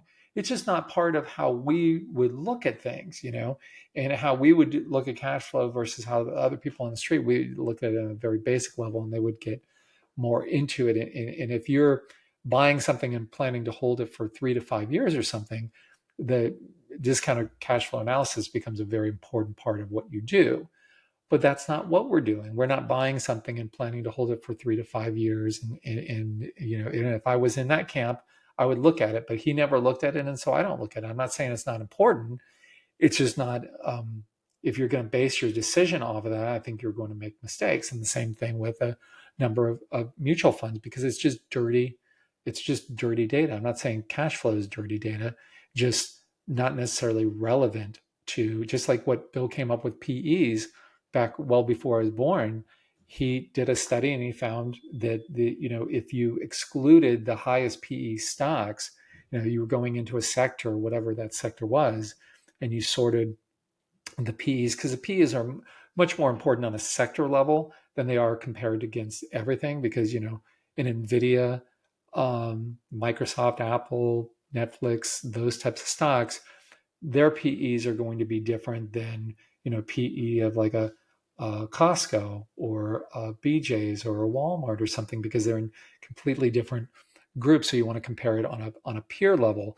But he found that he would always equate it to like the best player on a sports team is going to get the most amount of money. Now maybe he just didn't believe in. Well, I'm not gonna. No. Oh, Mike, shame on you. But like let's say he would always say like the Lakers, and I don't know, I don't follow sports, but what, like a Kareem Abdul-Jabbar or something, that he would get a bunch of money. I did see him at a Costco once. Maybe that's why it was in the back of my mind. He was standing in front of me, and him and a buddy, and dude, that guy was freaking tall, and his buddy was super tall, and he made his buddy look small, and I looked like a midget, man, like next to him. And they were buying razors, Gillette razors, and I told him, I'm like, I talked to both of them. They were in front of me. I'm like, hey, by the way, there was a $10 coupon, because I would always bring my coupons in with me. I'm like, there was a $10 coupon if you buy the if you buy the razors and the shaving cream together. And they just kind of looked at me and ignored me. Like this is dude trying to. They probably thought like I didn't give it. I didn't care that it was cream. I was just like trying to save the dude like $10, you know. And they just turned around, looked for, ignored me. But I try to be kind. You know, you're always. I'm always trying to be kind. You know, regardless of the person. The outcomes aren't always good.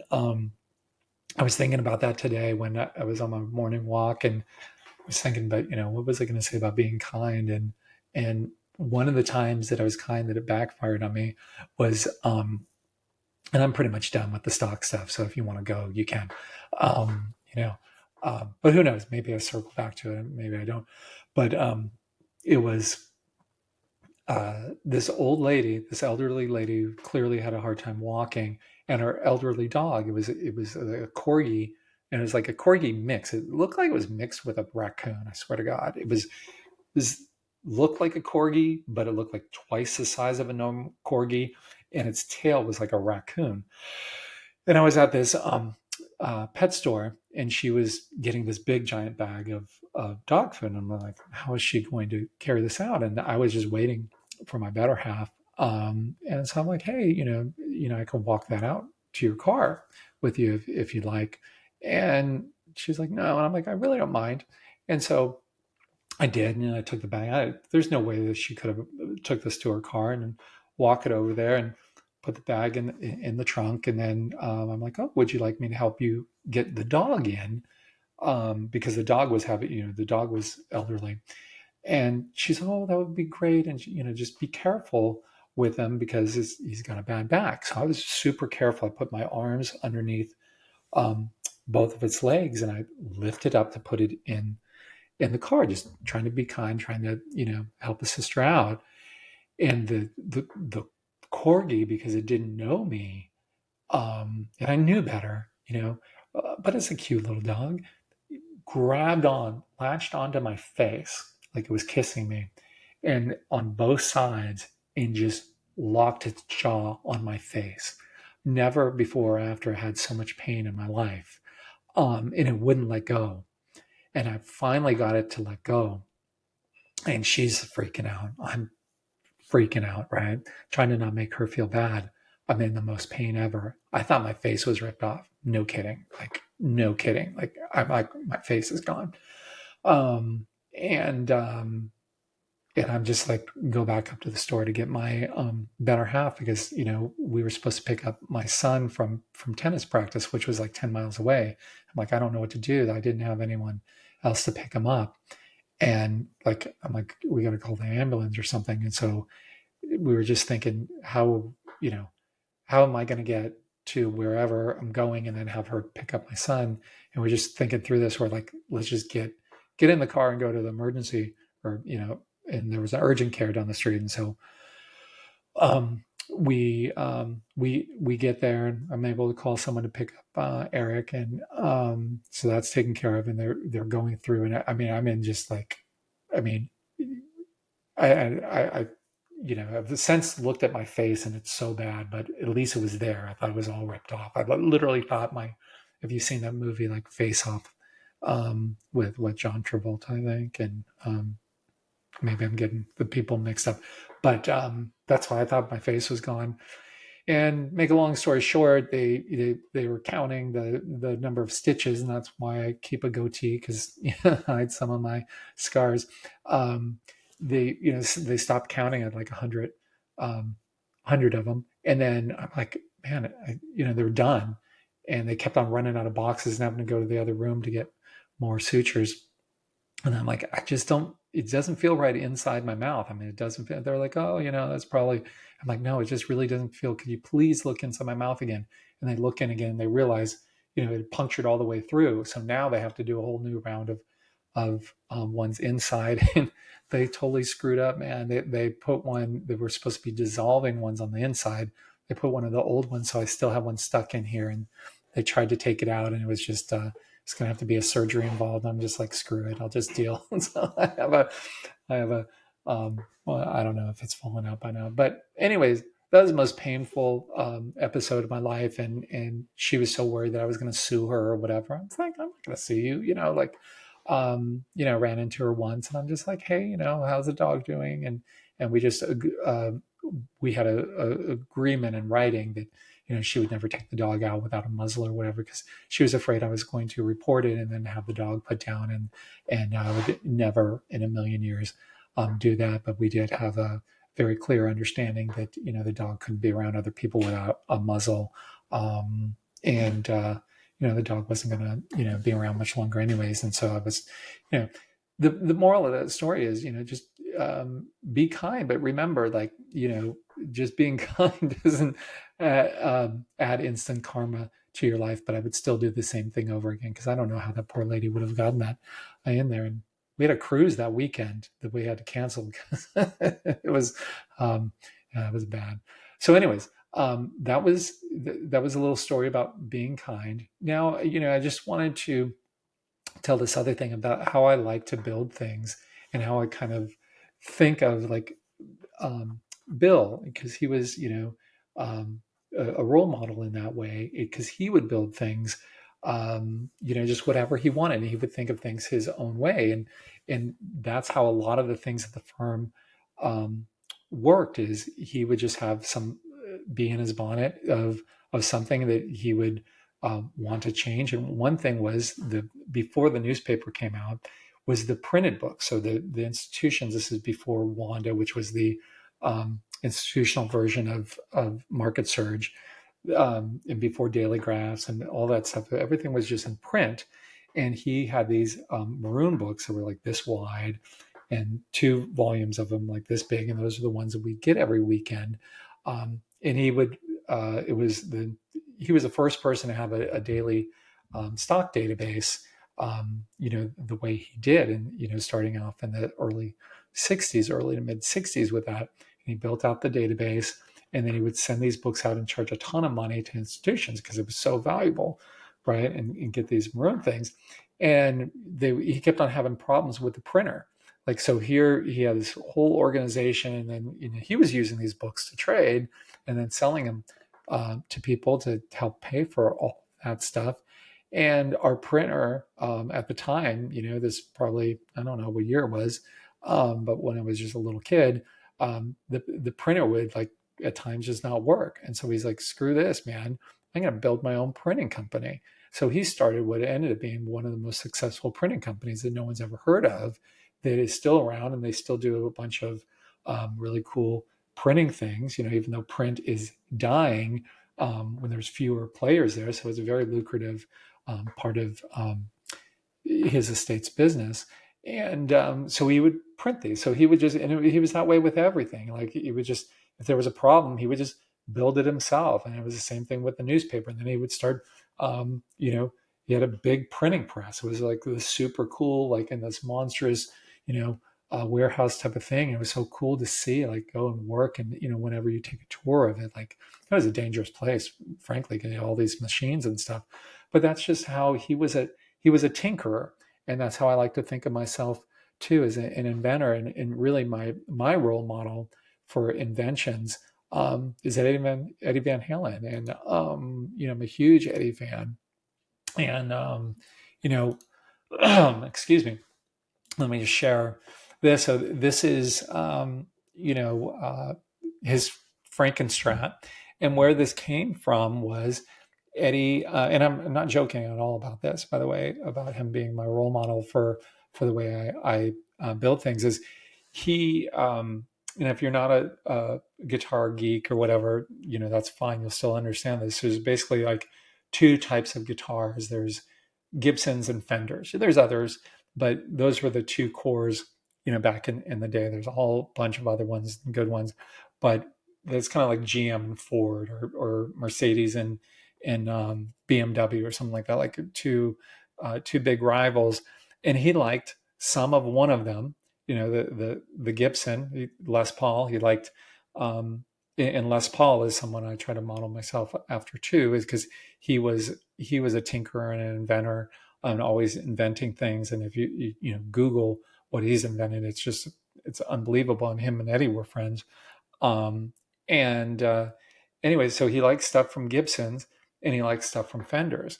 So he decided to blend the two and come up with this Frankenstrat that is just, it's, I think, one of the most beautiful things ever. Is this guitar, and then he painted it different colors and ended up on this one and came to all these incarnations of things, and then designed it in such a way.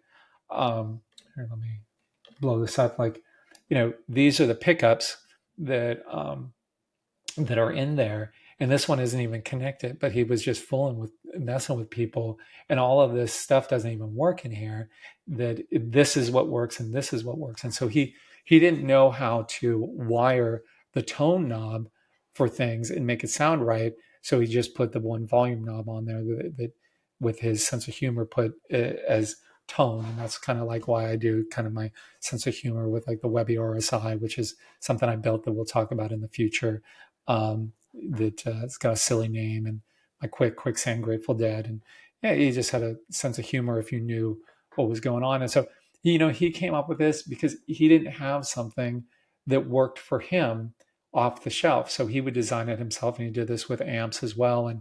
And that's what, and here's my favorite picture of him. This is from a tweet that I put out. And there he is in his, most people's favorite picture of Eddie would be on stage, but this is what I really think of Eddie is in their tinkering and creating things, and not really having an ego, but having confidence, and at least that's my interpretation of him. And so there's a difference, and I try to model myself after that aspect in a big way. And if you're not following me on Twitter, there it is, M Webster 1971. But really just man, that's God, what a loss. Still not over that, man. It impacted me in a big way. Yeah, I still remember where I was when I was walking down the hall at the new gig, and I get this text from Justin, and he's like, Eddie, and he's like, did you hear the news? And I'm like, what? And I go in, and I went into my room and cried, man. It was heavy stuff.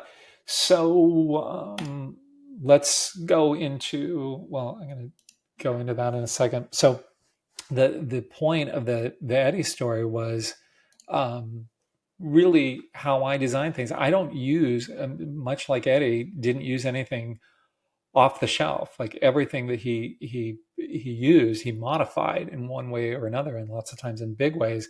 And I'm the exact same way. I don't use anything off the shelf at all, not one thing, unless there's no way around me getting that off the chart. But the only indicators I use are ones that I've designed or adjusted. But most of them are just things that I've designed from scratch.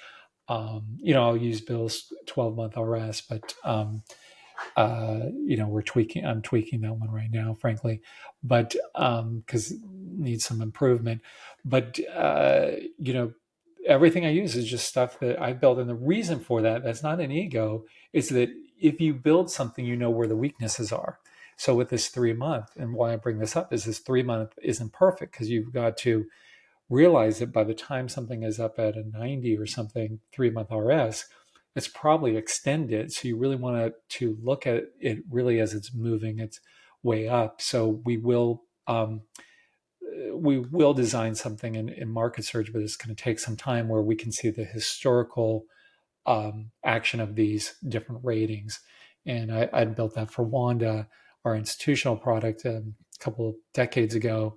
And we'll do that same thing, hopefully in an even better way in market surge when I get the time. So you can see it's really just the number is one thing, but you really want to know where it's come from. Like a 3-month RS at 80 down from 90 is totally different than a 3-month rating of 80 coming up from 70. So that's an important part that we're missing that we will add. But it's, my point is that, you want to build things and tweak things yourself. And even the stuff that I built, just take it and tweak it however you want. I mean, if you're a geek like me, there's this, but where the weaknesses are.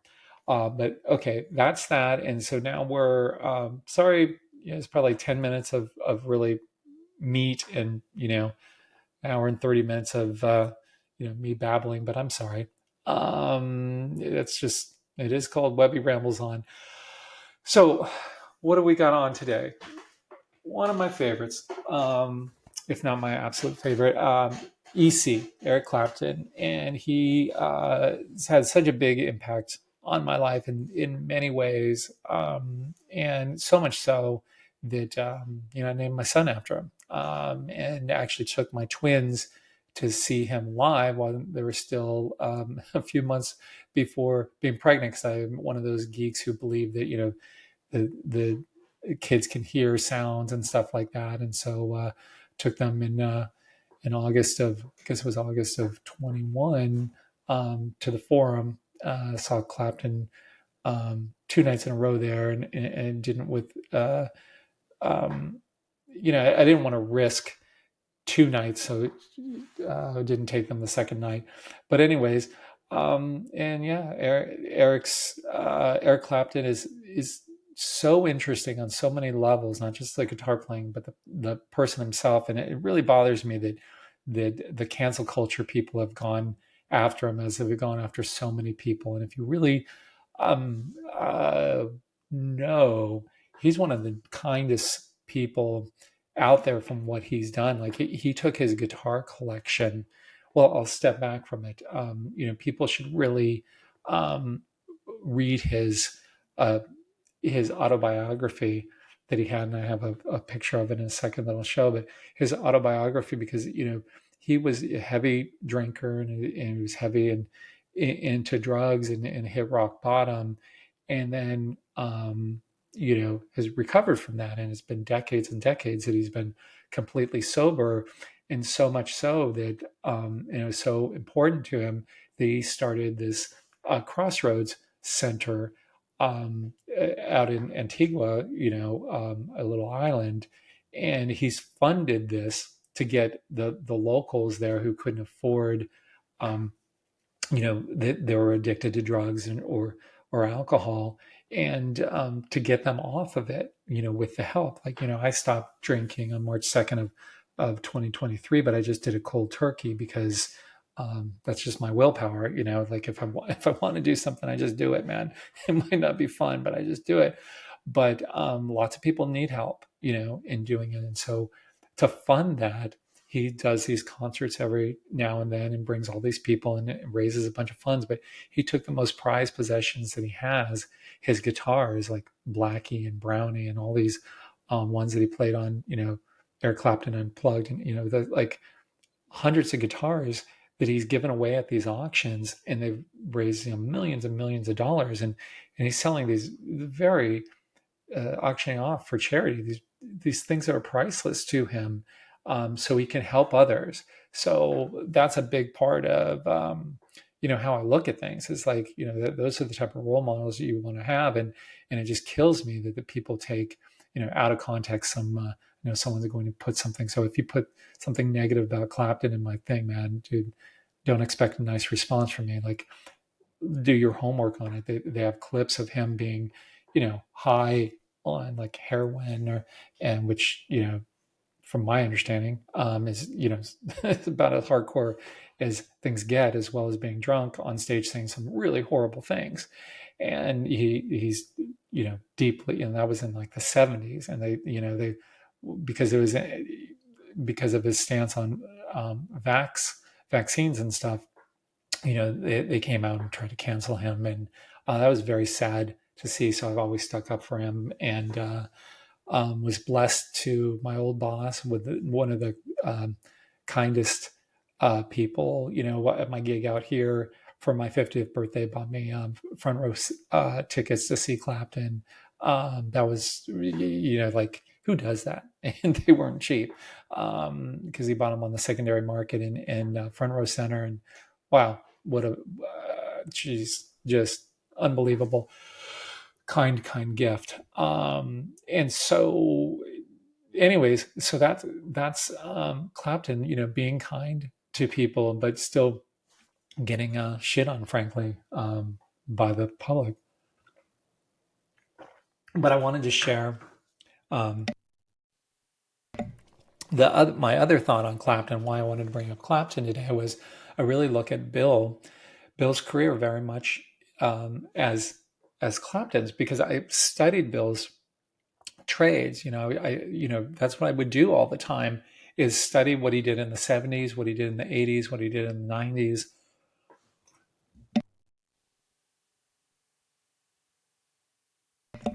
I studied it more than anyone, frankly, probably more than he studied his own stuff, because I was just fascinated with it. And we had this old archive out with all the old books of the Nesme, of when he put things on, when he took them off, and I would just go and get stacks of them. I started with the first year, and I would just sit and study and go, okay, he put this stock on the list here, and then he removed it here.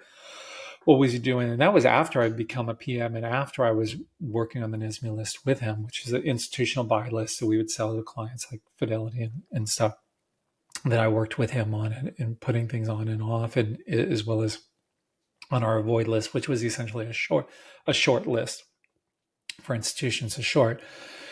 And so I studied how he did things in the 70s and the 80s, and then how he morphed in the 90s and 2000, when I was working with him, until he retired in around 2015 or so.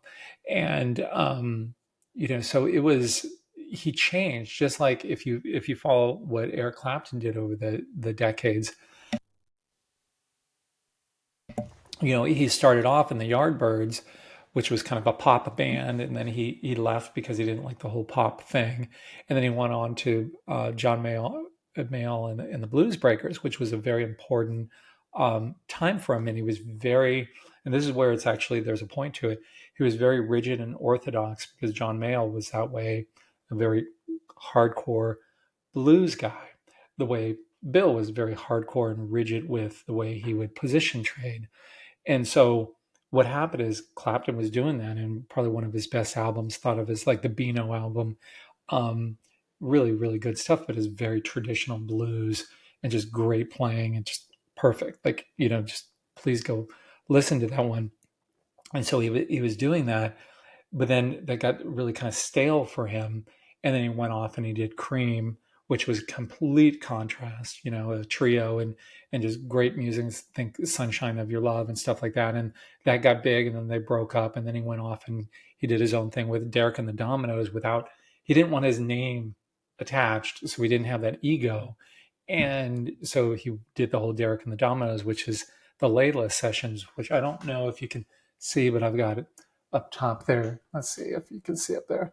There's my Eric Clapton book, and a good friend of mine that I met over Twitter, Bob Furman. You guys should follow him. I'll try to put the link to him. He gave me that Eric Clapton book, but up in the top right, up there's the Eric Clapton Layla double album. I mean, so good. You got to get that. I mean, Jesus, that is so good. Oh, that's like a masterpiece. But then he didn't, and then he went off, did Blind Faith, and then he did his solo career. And the reason why I bring this up is he was morphing all the time, and so was Bill. Like Bill's, when he traded Pick and Save and Price Company, that he each held for years, one of them like 7 years, that was a completely different style of trading that he did than when he turned more into like a position trader with more like Amgen and then in '98 with like AOL and Schwab and things like that, or Qualcomm. And then the Qualcomm wasn't really a position traded, because if you remember when we went back to that, and it's worth, let's just go back to that chart for a second, go full circle. So this is Qualcomm, and we'll go to 2000.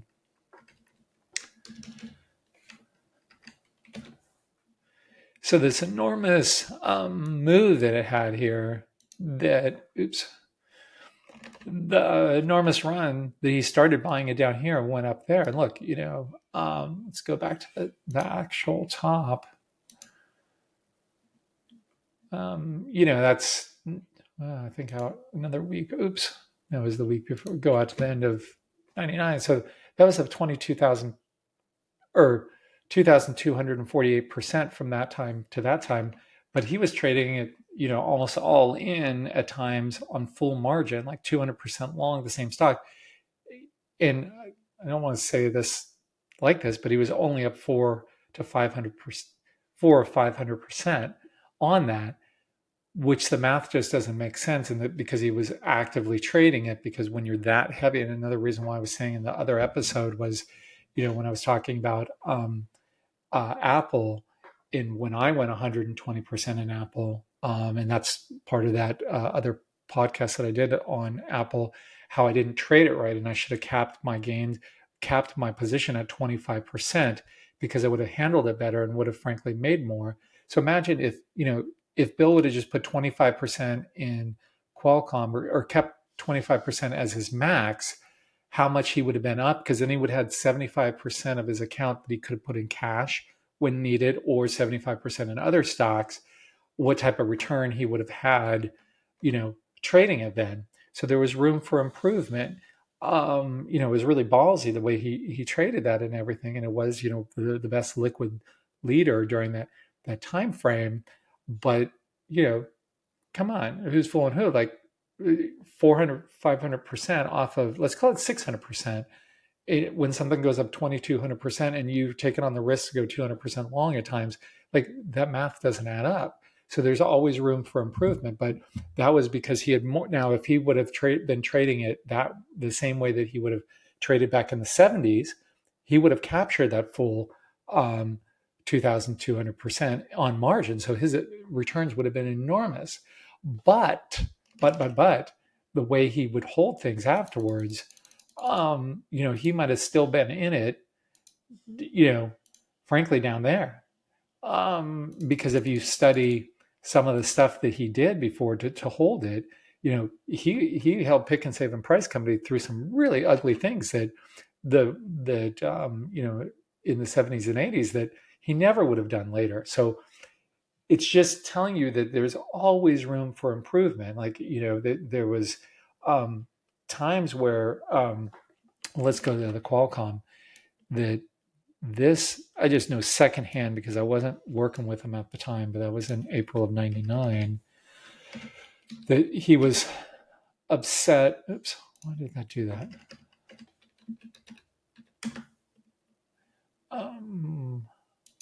Pretty sure it was April 20th. Yeah. So here during this pullback, he sold, again, I don't know this for a fact, this was hearsay or secondhand that I heard from the trading department, that he was mad that he had sold like a third of his position during this. And then let's see what happens. Then it has this big gap up and then he had to buy it back. Frankly, I totally agree with that, because this stock could have, as much as that gapped up, 38% that day, back on this day, or frankly on this day here, that could have kept going in. It could have come all the way into the 50s. So he was right to trim it, but that was how he was trading at that point in his career. Back in the earlier days, think of it as like the John Mayall version of Bill. He would have been holding the whole thing, and not selling it in there. So he realized over time, I never heard him directly talk about this, and I never addressed it with him this way of the changes on how he traded. I wish I had that conversation with him, but it just never came up of how much he morphed and which one he would have preferred and what type of blend. But he kept getting shorter and shorter and shorter term trading as life went on. It didn't go the other way. It wasn't shorter term at the beginning and longer term at the end. And but how this kind of relates to me is he kind of broke out of that mold of, or how I did is, like if you think of the time when Clapton was in the Blues Breakers, and it was this very traditional orthodox. So when I say the word orthodox, I always think blues breakers, that, this orthodox way of looking at things, very strict and rigid, is how kind of Bill would do things, even though what he said and what he did were two different things. That I don't do it that way anymore. I've come up with my own thing. So I'm kind of in my cream phase, where I blend swing trading in with position trading. Position trading is more orthodox, and I do both of those. Swing trading is shorter term, and I'm doing my own thing. My own thing, my own way. Outside of that, John Mayall like stuck. And I hope this makes sense. Stuck in this rigid thing and then I know eventually, I'll morph into, you know, different phases just as he did. And so the reason why I tell this to you is maybe you started off being a day trader and now you want to be a long-term trader. You want to do it the Buffett way. Do it that way. Learn about that. Maybe you're an orthodox position trader, and you don't pyramid. You just buy it once and you sit it, forget about it, and that's not working for you anymore. And you want to blend, both swing trading and position trading with that, or anything, how you want to morph things. Just be open to it, but do your work ahead of time and know the strengths and weaknesses of everything. And remember, just like anything, there's no magic bullet. There's no one way that is the right way. There is one way for you at this stage in your life, at this stage in your career, and find that, because go with the grain, think like, wax on, wax off type of thing. You're wanting to go, or I guess it was the paintbrush, go with the grain, type of thing. Maybe I'm mixing too many metaphors, but if anyone is interested in Clapton, I want to just share what I would say is his best album, probably one that you've never heard of. It's From the Cradle. So at this point in his career, and I was probably 91, I think, that he went back to the original and kind of, after he'd done The Cream and done Blind Faith and Derek and the Dominoes and his kind of his pop stuff and in the 80s and stuff, he went full circle. Kind of, this was his version of returning to the roots of the John Mayall type of stuff, but taken up like 15 notches, man. This is my favorite album of his, From the Cradle. And when I got that, I mean, that's all I listened to on loop, at least 6 months, maybe a year. Like, not another song, but that one, I never got old. I finally stopped listening to it because I was afraid I was going to get sick of it. So, yeah, such good stuff. And here, then, years later, he went back and he did this one, which is my second favorite album of his. And there's a point to this.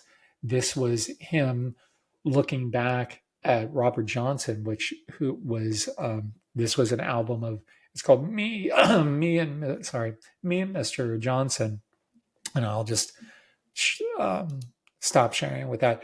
But so that was an album that he did of all Robert Johnson tunes, and Robert Johnson is like the Jesse Livermore of blues. Like, he was the original dude, or maybe not the original, but I thought of as the original. And so what Clapton did is he went back and he was studying all the originals and traced it all the way back to Robert Johnson. Have you heard the song Crossroads? That was a Robert Johnson tune.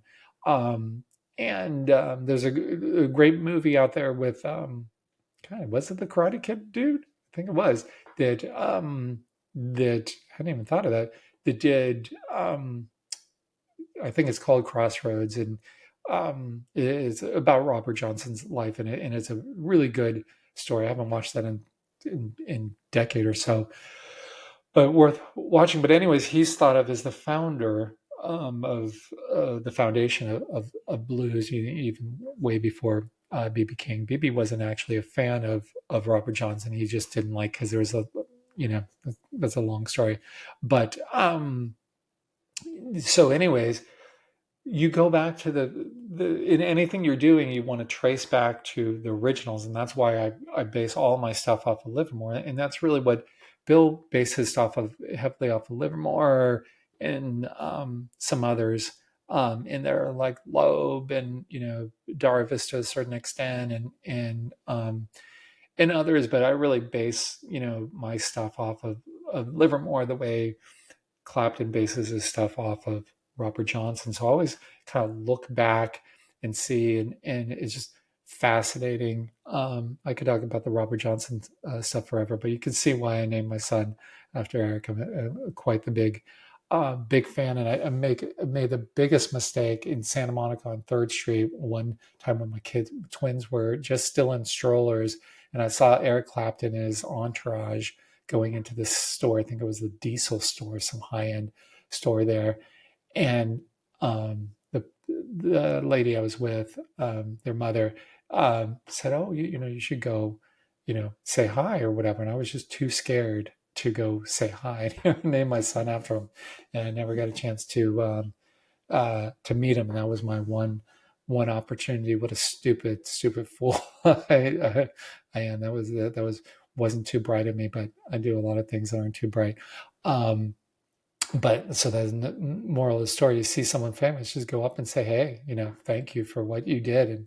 And because things, you never know if you're going to see the person again. And obviously, I'm probably never going to see him again, or have that position.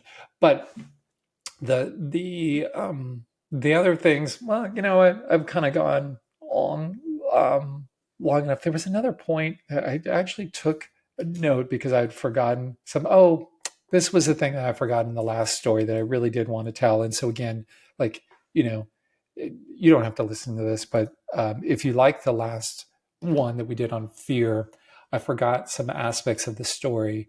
As soon as I was done recording, I'm like, oh, did I say that? I meant to say that and I didn't. When the part of when I found out that I was pregnant with twins, that the family was pregnant with twins. Obviously, men can't be pregnant. I know that's controversial, but come on. That and Bill was the first person that I talked to, and we had that whole conversation, and he walked me through, and it was so nice that I was so scared because it was during the bear market, and I was commuting 60 miles a day, and I knew that as a father that there was no way that I was going to be 60 miles away from my kids because I wanted to see them like every moment that I possibly could. And with my workload, that wasn't in the cards, and so I was going to have to move up, which meant we were going to go from two salaries down to one salary. And there's a bear market, and Bill didn't. He just really didn't pay much, frankly. So I was just living off of whatever I made in the market, in my own accounts and stuff.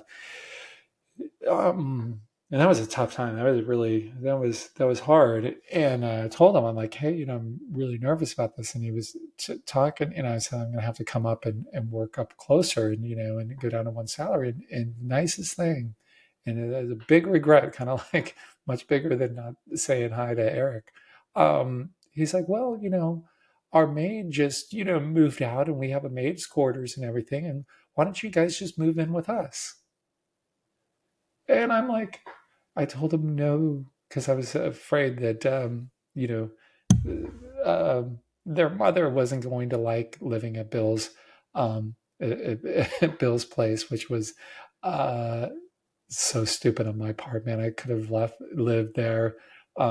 Well, besides, I mean, forget about it being rent free, just living at, and raising my kids there. Like, I mean, Jesus, stupid Mike. I regret that all the time. But mistakes were made, but that was really such a kind thing that he did. And that was the moral of that story was I want to just really say like how kind he was. He was trying to figure it out. Like obviously what he could have done is just given me a big pay raise and ease my mind, but that just wasn't in like he'd have me come live with him, but not that was just Bill, you gotta love it.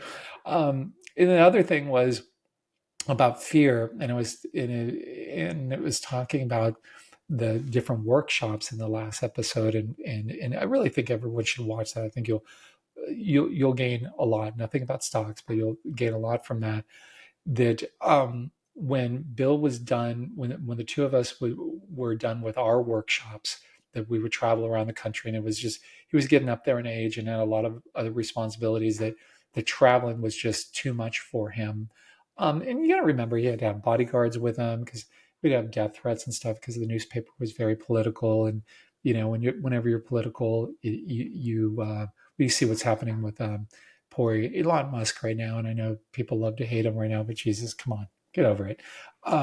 Think he's the smartest dude alive, frankly, and I'm a huge fan. And I hope all this nonsense stops because it's really, frankly, ridiculous. But but anyways, so he stopped doing those, and we were charging. I wasn't getting paid a dime, but we were charging $3,000 for those workshops, which I think was fair. It's like half him, half me. So it was fair, like $2,999.99 for Bill and a penny for this Webby kid. As far as anyways, that's a joke.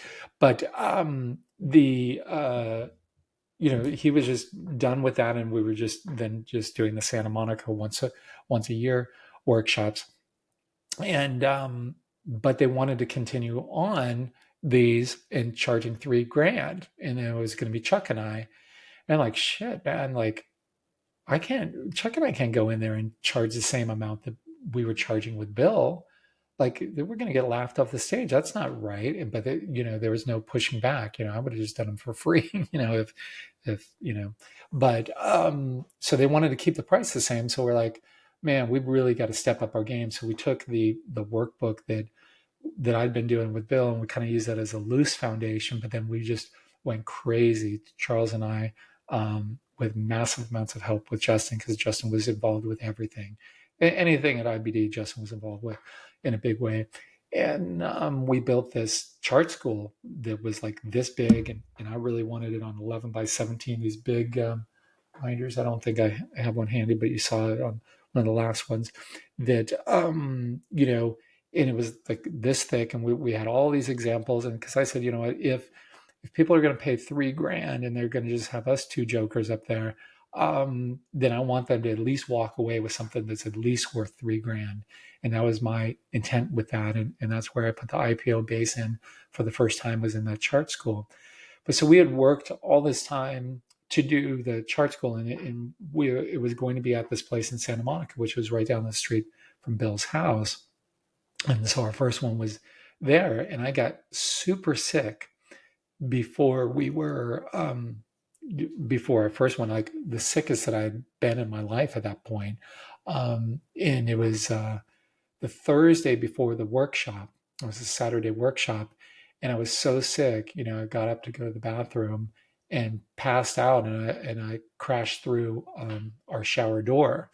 And my kid's mother was going to call 911, and I'm like, no, don't call 911. I've got the workshop on Saturday, and if we call 911, I'm not going to be able to do the workshop. And she's like, no, we're calling 911. I'm like, you are not calling 911.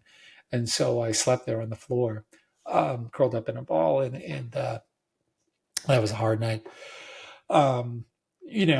Really hard night. And then didn't have time to go to the doctors the next day. I went to work to practice more for this thing. I told them, I'm like, hey, look, I'm really sick. And they're like, oh, we can get Bill to do it. But this was a whole new thing. And I knew that Bill would do it, but I didn't want to put Bill in that situation, because that would have made him look bad, frankly, because he didn't know the charts.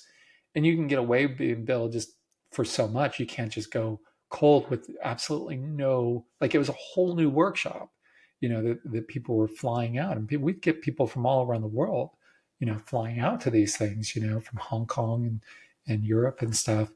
And I just couldn't do that. So I had just a sense of, this is just something my parents taught me. It's like, wasn't able to take sick days growing up. Like, it's just like, no, you've got 102 fever, you're going to school, man.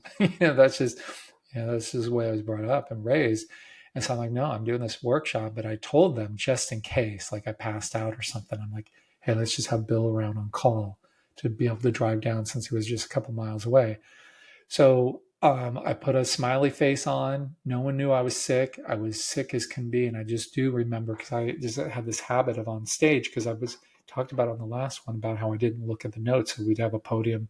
I'd have my notes there, but I always kind of stand in front of the notes. I wanted to be as close to the audience as possible. And I'd actually have because we would be up on a stage, and I had my foot over the edge. That was just kind of the way I do things. Just I just liked being around people, and being able to see the facial expressions, because that's where like, which is the disconnect here, because I can't tell, like, okay, this is where I think you're falling asleep, but I don't know that. But there, we would literally have people fall asleep, even when Bill was talking. People would travel, be tired. And so I was there, and I'm like, shit, man, I'm gonna fall off this stage. And so it's the only time I then went back to the podium, and I just stood there because I'm like, this could be really bad if I fall on stage. But I made it through that, and no one knew how sick I was, except Chuck knew, and Jonathan, that was in charge of all the workshops and stuff, knew. Well, I don't think they really knew how sick I was, but that's a thing, man. You got to man up or woman up, whatever you want to call it. When people are counting on you, you've got to step up. And the funniest thing is, then fast forward, I come back to IBD. In next week will be a year that I'm back at IBD. I think I came back on the 27th or the 28th of March, and I don't know. It must have been July. They decided to do another a chart school live, that they're selling. I don't get paid anything for it, so I'm not trying to promote it, but I think it was really good. And we had the original that we did, not the first one, but after we've been doing it for a year or so, they recorded it and they put it out as a home study. I think that still holds up really well. I stand behind it. Again, don't get paid a dime for those, so don't think I'm trying to push stuff. But so here we do this one, and I'd gone to Vegas with my son over to see um, the Grateful Dead, or Dead and Company, at the Sphere, which was, oh my god, it was. Don't get me started. I'm gonna stop that. But anyways, while we were there, I was playing poker in a tournament with this guy who clearly had COVID next to me. But it was the first tournament that I'd ever played with my son, and I wanted to stay in it. And then I got COVID for the first time. I got COVID really bad, and we had this chart school workshop that was going to be live, and we had Scott St. Clair, the nicest guy, and he was on vacation with his family in like Thailand or something, and he was going to help out while he was on vacation. Like, what a cool dude. And kind of run the stuff for us, so Chuck and I could talk. And anyways, make a long story short, I had COVID so bad, but I couldn't cancel because I knew everyone was counting on it. People had made arrangements for it. We were going to have staff on hand. And here I was with COVID. I'm like, okay, the first original chart school, I'm sick as a dog. And then this first chart school live, I don't know if we're doing it again or anything, but the first chart school live, here I've got COVID. And I tried to put a smile. If you watch that, you have no idea how sick I was, man. As soon as that was over, I went to bed probably straight for a couple of days. And that, some people have COVID bad, some people don't get it bad. That was pretty bad. But again, the moral of the story is, man, if people are counting on you, man the F up and do what you're supposed to do. Take responsibility for yourself, and do the right thing. And with that, thanks for putting up with all this nonsense of me babbling on more than normal. But I just had a lot to say. I'm glad that I'm getting these recorded out there for everyone and my family. And feel free to put comments in. Please don't put anything like, Mike, you've got to stop with all this stuff, because dude, man, I don't want to hear it. Don't be that dude. There's one in every crowd, as Eric Clapton would say, and he does have an album called that way. Don't be that dude. If you don't have anything nice to say, as my mom would say, just don't say anything at all. And go out and try to be kind to someone, but be careful if you're picking up a dog. Like, keep your face away. That would be probably the smart thing. And again, really go back and watch both my favorite episodes that we've done so far from a learning standpoint would be the follow through day and the 21 day. Make sure that you've read those a few times, because they could become very important in the near future in the market, because we are looking at a potential follow through day any day next week. Now you got to be flexible, and you got to understand what makes follow through, and then how you have to back away if that follow through doesn't work, because I don't want to see people getting hurt. So I hope that helps. Go do a kind thing. Please share these and stuff, because I'm frankly really disappointed in the amount of views and stuff that these things are getting. Maybe it's just people don't want to hear me babble on and stuff, but that's not going to change. But I think there's very valuable stuff that I could be charging a ton for. I'm not going to charge, but I'm doing this so people can benefit from it. So share it in any which way that you can. Watch them if you find them valuable. Let folks know, because I'm trying to help as many people as possible. And with that, man, peace, and until next time, see you guys.